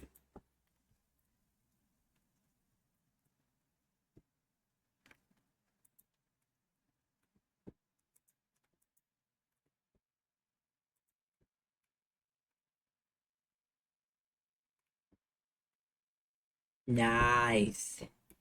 I don't like this though. How all of this even look like. I really do not like all of this. Like all of this here, I really don't like this, but we're learning. At least we're doing something together. Division surface. So this appears to have like screwed up the mesh. It's like, whoa, what actually happened there? Let's just increase the levels viewport. So this.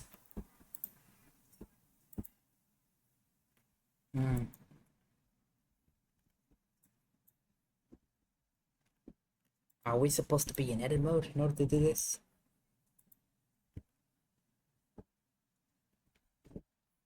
I don't think we should supposed to be in edit mode though. Yeah, I don't think we should.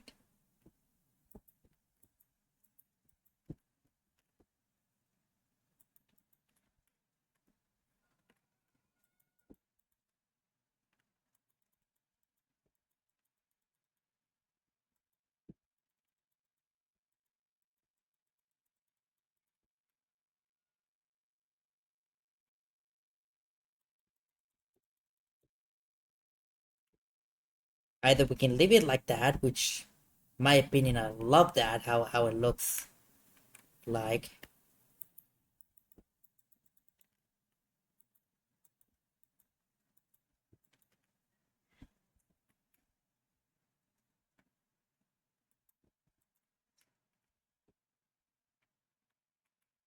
That looks like a mug. We're getting somewhere. Still, here, I really do not like this pointy thing.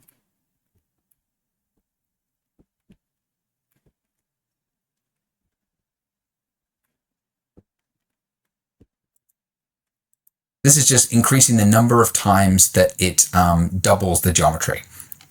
So you can see this is what we start with, right? This is the start. This is one level. Then this is 2 levels. And then this is 3 levels. And every time you do it, it's doubling the geometry.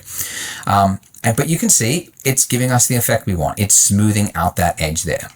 But because of the way that it works, like basically, if you look at, let's go back to this. We've got this hard corner here, right? That's just like a 90-degree corner. So let me get in a little bit closer here so you can kind of see it.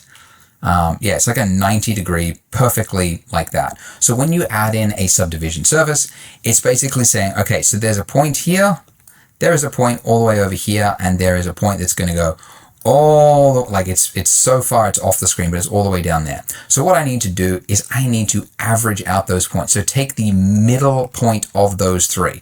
So essentially from here to somewhere around here, and I'm going to add in a point like here, right? And then if you do another level, like level 2, it then places a point here, and then another point here. And then if you do another level, it places another point here, another point here, another point here. And because there's 2 sides to this mug, there's like another one happening on that side, right? So we've now just got this like really super like oval shaped edge like this, okay? Which is why when I turn it on, we get this effect there. So what we first of all need to do in edit mode with our mug here. So I am in, actually it doesn't matter what mode I'm actually in here. But what I need to do is essentially tighten an edge where that smoothing is happening. So it's no longer happening from all the way here to smooth it all the way down to there. I want to happen at like just to about there. So I need to add in more geometry onto this mesh here.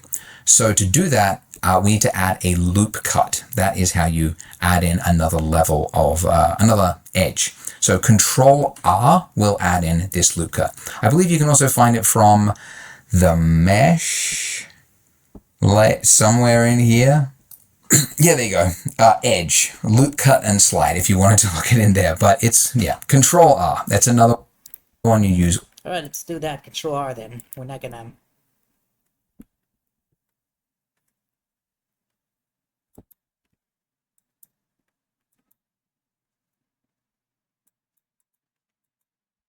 I don't understand what is the difference. To me, it looks literally the exact same thing. Let's just leave it at 3.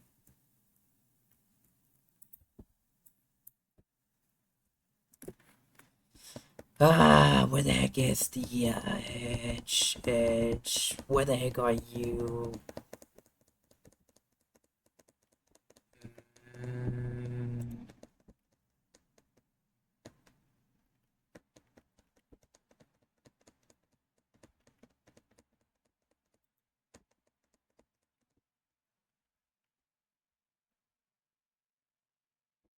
where the heck are you?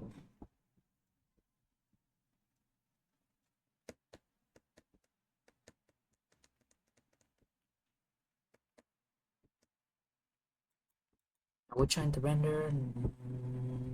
No, I would not say no.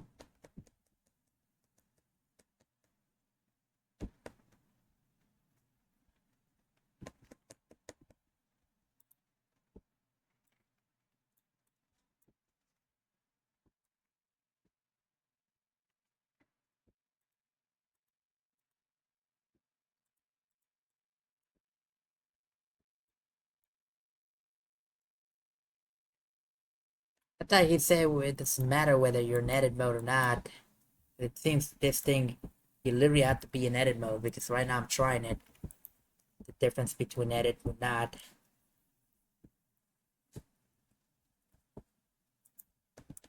All the time. So when I hit Control R, it's saying, where do you want to place the cut in this mesh? And I could place it, anywhere between a face, essentially. So I'm going to place it along this middle. So you do a single click, and then it's saying, where do you want to place? All right, let's do it. Sounds good.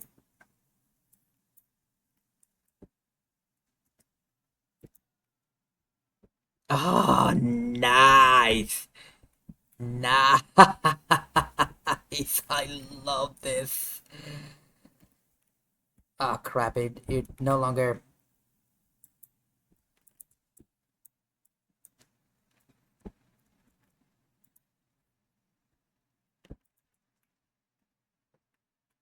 Oh, yes, yes, yes, yes, yes, yes. I love this. I love this so much. That vertically on this this row of faces, essentially.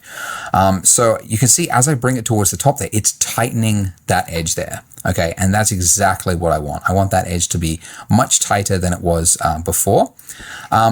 So that edge is now looking good, but now what about this one at the bottom there? This one's looking even worse. We've got a lot to fix here. But first, I need to do another loop cut. So Control R, and then again, single click to confirm I want it on that row of faces. And then I'm just sliding it along until it's, roughly about there at the bottom of my mug. Okay. And then you can see it's like this whole area here, this face here, it's become like it's turned it into a star. And not to get too complicated, but basically all right, wow. He's doing his talking. I'm gonna attempt to fix this, to be honest, because I really did not like how all of this even looks like. Come on.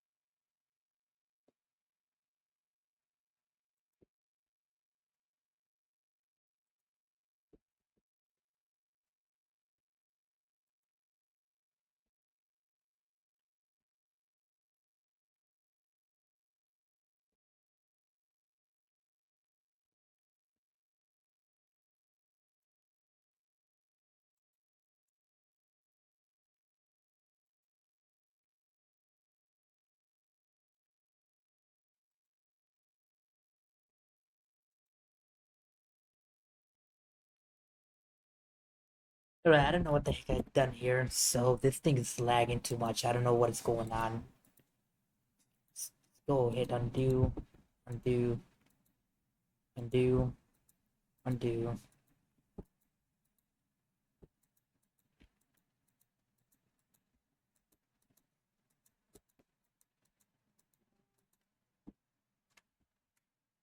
There it is.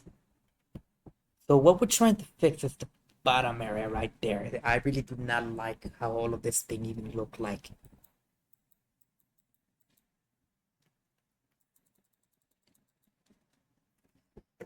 Let's go for control.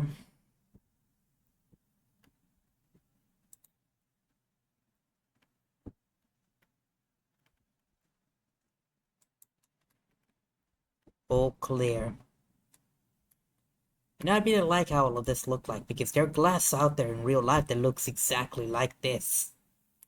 I really love my cup coffee though.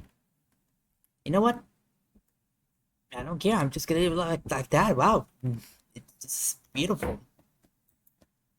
Subsurf modifier, it has to know what to do. And generally, if there's like faces that are made up of 4 vertices, this is getting complicated, I can tell. It knows what to do. It makes it like nice and smooth. But the moment you have a face that is made up of more than 4 vertices, it's called an n-gon.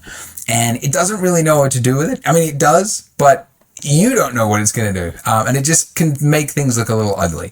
N-gon is kind of like a dirty word in 3D space. It's like, oh, you never want to have an n-gon. They are actually useful and they, do have a purpose, but generally speaking, they're good to avoid if you don't know what you're doing. So anyway, I should tell you what I'm doing. The way to fix this is I need to add another loop that kind of just goes, I should tell you what I'm speaking, but yeah, you don't know. This is the problem. In another loop, which is Control R, which is okay for the top and bottom and everything. But What it's going to do. Take a good look at what he's going to do. And it just can make things look a little ugly. You see that? He literally click tab, wheel up, middle click. How the heck are we gonna supposed to know? This tab, wheel up, middle click. This is the problem. They assume that we already know all of that. Alright, let's try. Let's click tab.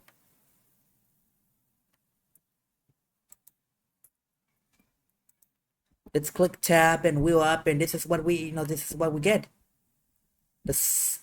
Everything turns around. You see? I'm doing what he ended up clicking.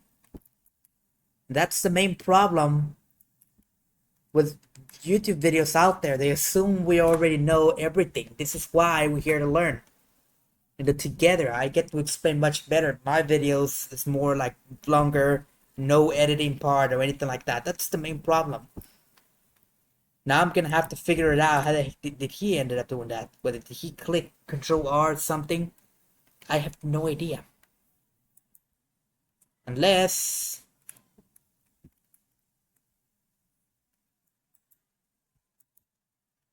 right now I'm lost.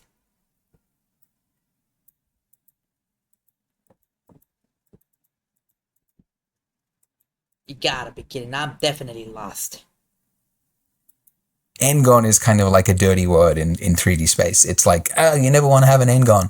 They are actually useful and they, do have a purpose, but generally speaking, they're good to avoid if you don't know what you're doing. Unless I was in the wrong one.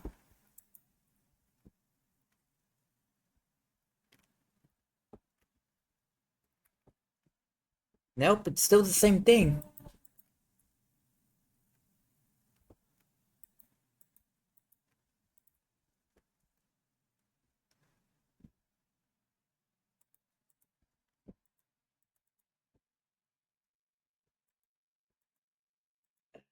Where the heck I am in the first place? Am I even? Oh no, never mind. Yeah, that's the main problem. He does not explain. So anyway, I should tell you what I'm doing. The way to fix this is I need to add another loop that kind of just goes around here, right there. So that way I've... Alright, he said he's need to another loop. Let's see. That may be the case then. Control R. Need to be in edit mode, remember.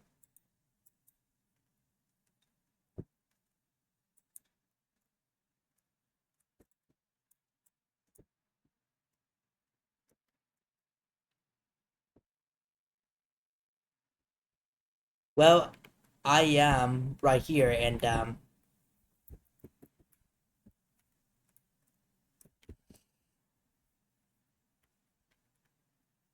yeah, I don't know how that he's doing it. Apparently, I won't be able to understand this because he's not explaining. He's not explaining how he's doing that.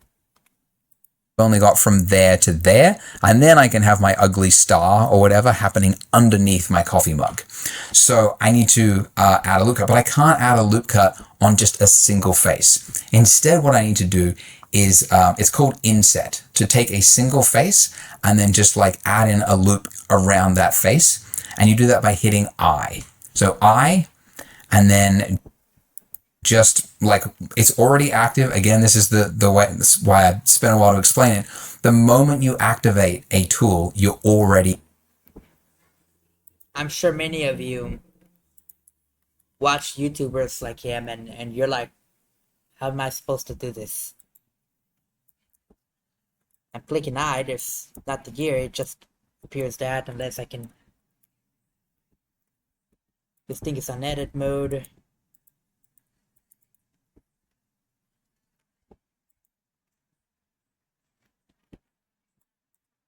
Control R.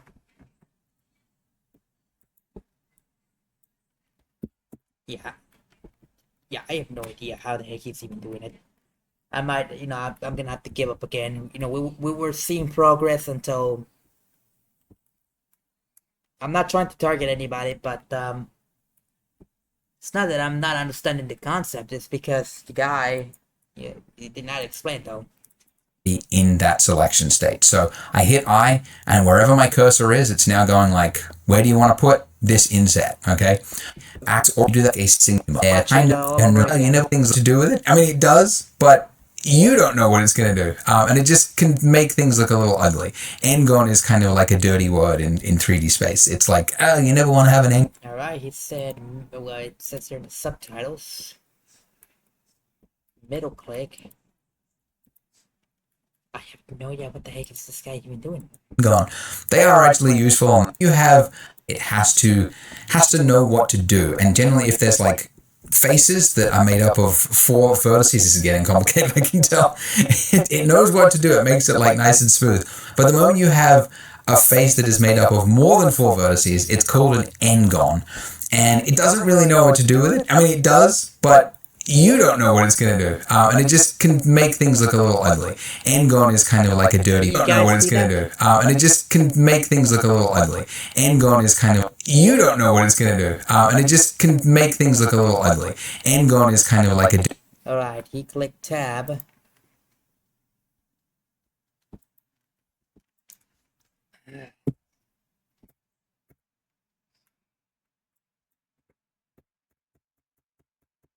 Clicking tab.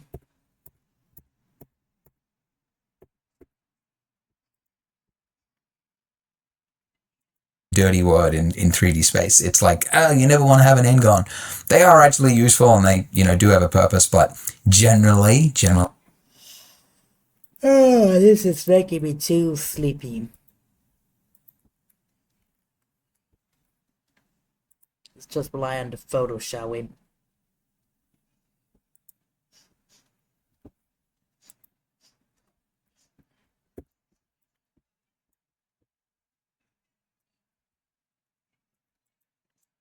Yeah, this is the main problem. He's not explaining, he just... Generally speaking, they're good to avoid if you don't know what you're doing. So, anyway, I should tell you what... I just saw that. Control C.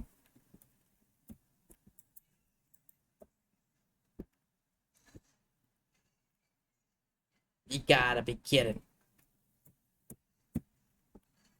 He said it would go to tab and it would switch us from object mode and edit mode.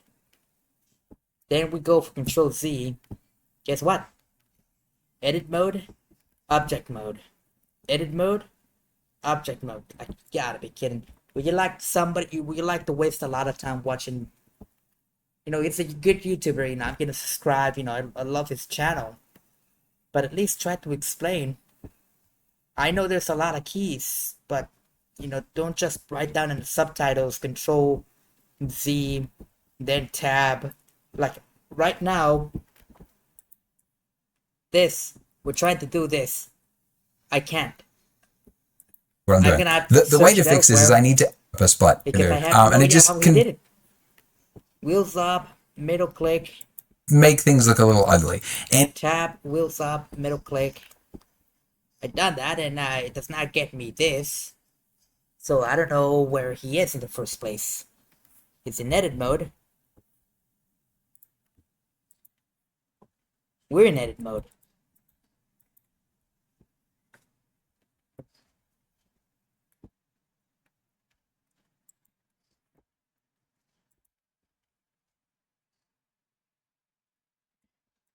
N-gon is kind of like a dirty word in 3D space. It's like, oh, you never want to have an N-gon. They are actually useful and they, do have a purpose, but Optional display. Do we even have that an optional display? Yeah, we do. We definitely have it an optional display. generally speaking, they're good to avoid if you don't know what you're doing. So anyway, I should tell you what I'm doing. The way to fix this is I need to add another loop that kind of, generally speaking, they're good to avoid if you don't know what you're doing. So anyway, I should tell you what I'm doing. The way to fix this is I need to add another loop that kind of just goes around here, right there. So that way I've only got from there to there, and then I can have my ugly star or whatever happening underneath my coffee mug. So I need to add a loop cut, but I can't add a loop cut on just a single face. Instead, what I need to do is, it's called inset, to take a single face and then just like add in a loop around that face. And you do that by hitting I. So I, and then just like it's already active. Again, this is the way. Once again, there's no way we can literally do this, to be honest. Yeah, I love this dude. He's a great guy. He's a great guy. I gotta tell you that. And when I say I love this dude, I meant like, I love his videos. I love what he does.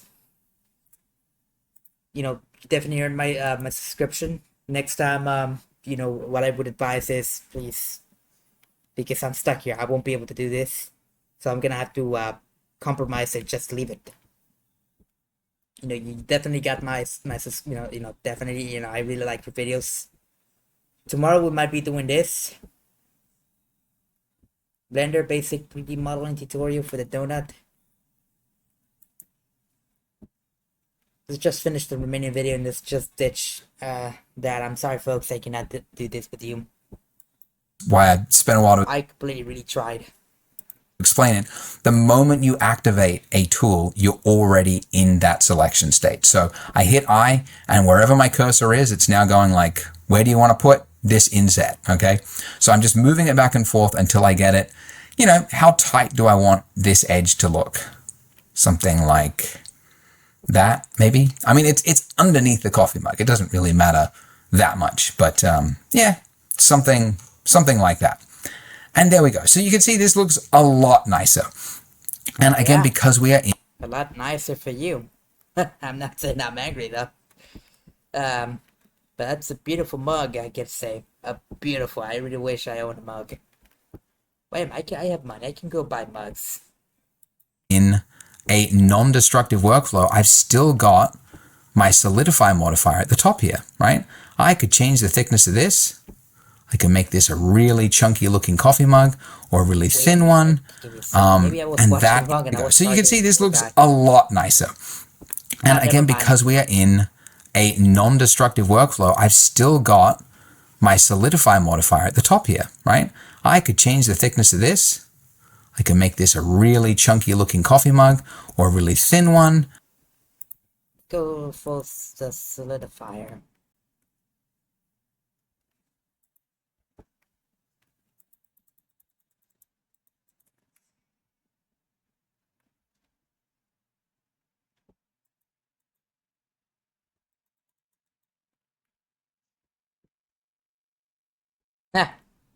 That cup looks weird, don't you think?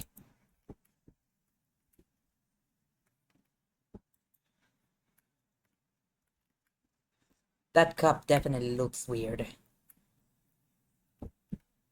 I only wish he could fix you know, whatever he did here in the bottom. Not this though. This you know, I love those, you know, they need to stay.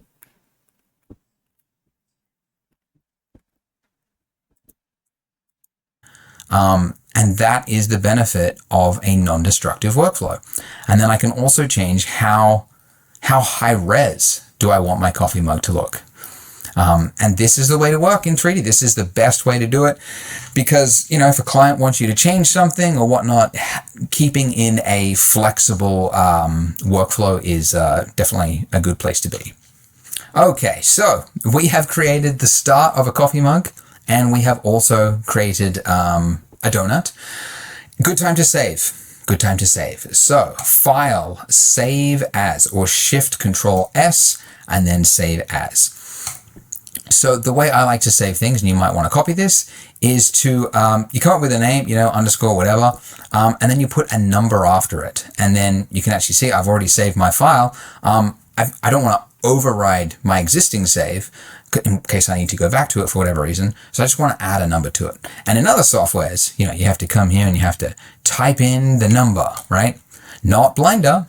Blender has a hotkey for everything. If you hit plus or minus on your numpad or on the little field here, oh, you can't even see it. I'm right over the top of it, right there.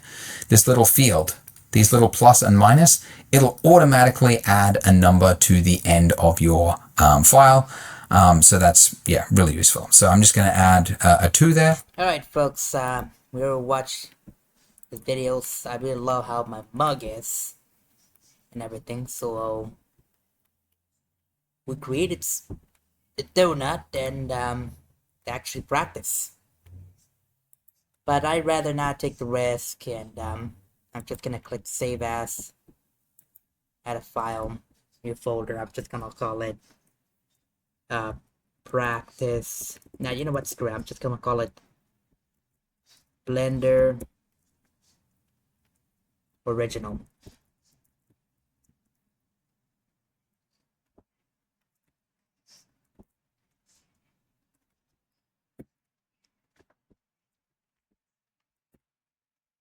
There you go.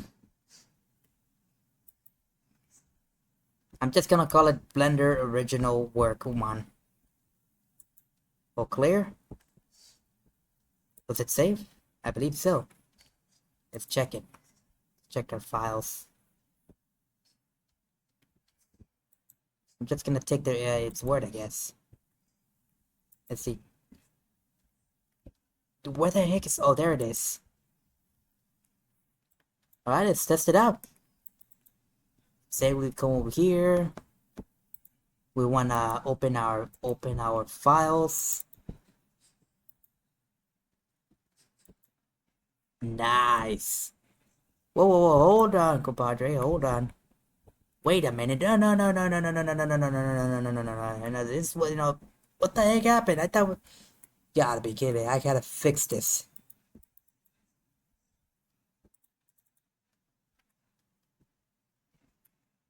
Ah. Do you guys see this?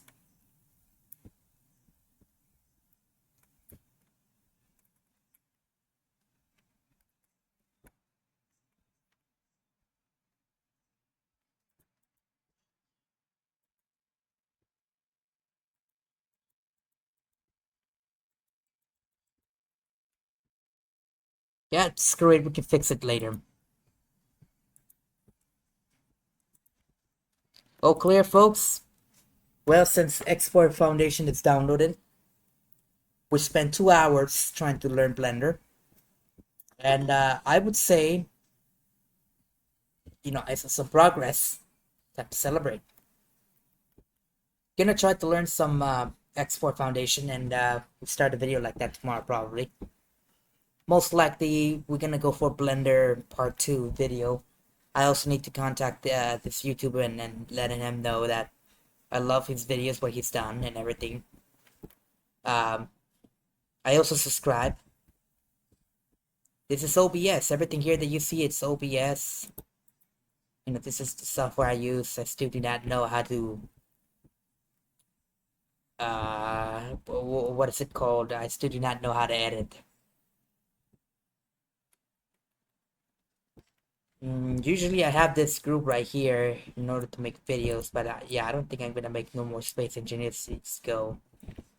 Let's do this next line. I'm gonna place right that one there because it's next line. So we're still doing a video about this.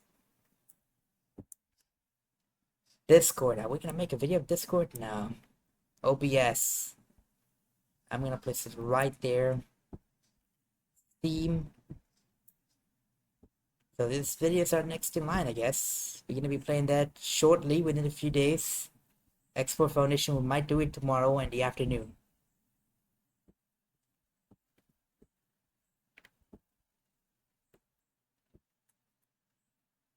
Alright, have a nice day, folks. You know what? I take that back. I might play Export Foundation tonight. Maybe. Maybe. It's not guaranteed. It is maybe. Alright, have a nice day, everybody. As you can see, it's 1:29 a.m. Sleep well, everybody. And remember, like and subscribe to the video. Thank you so much for your support.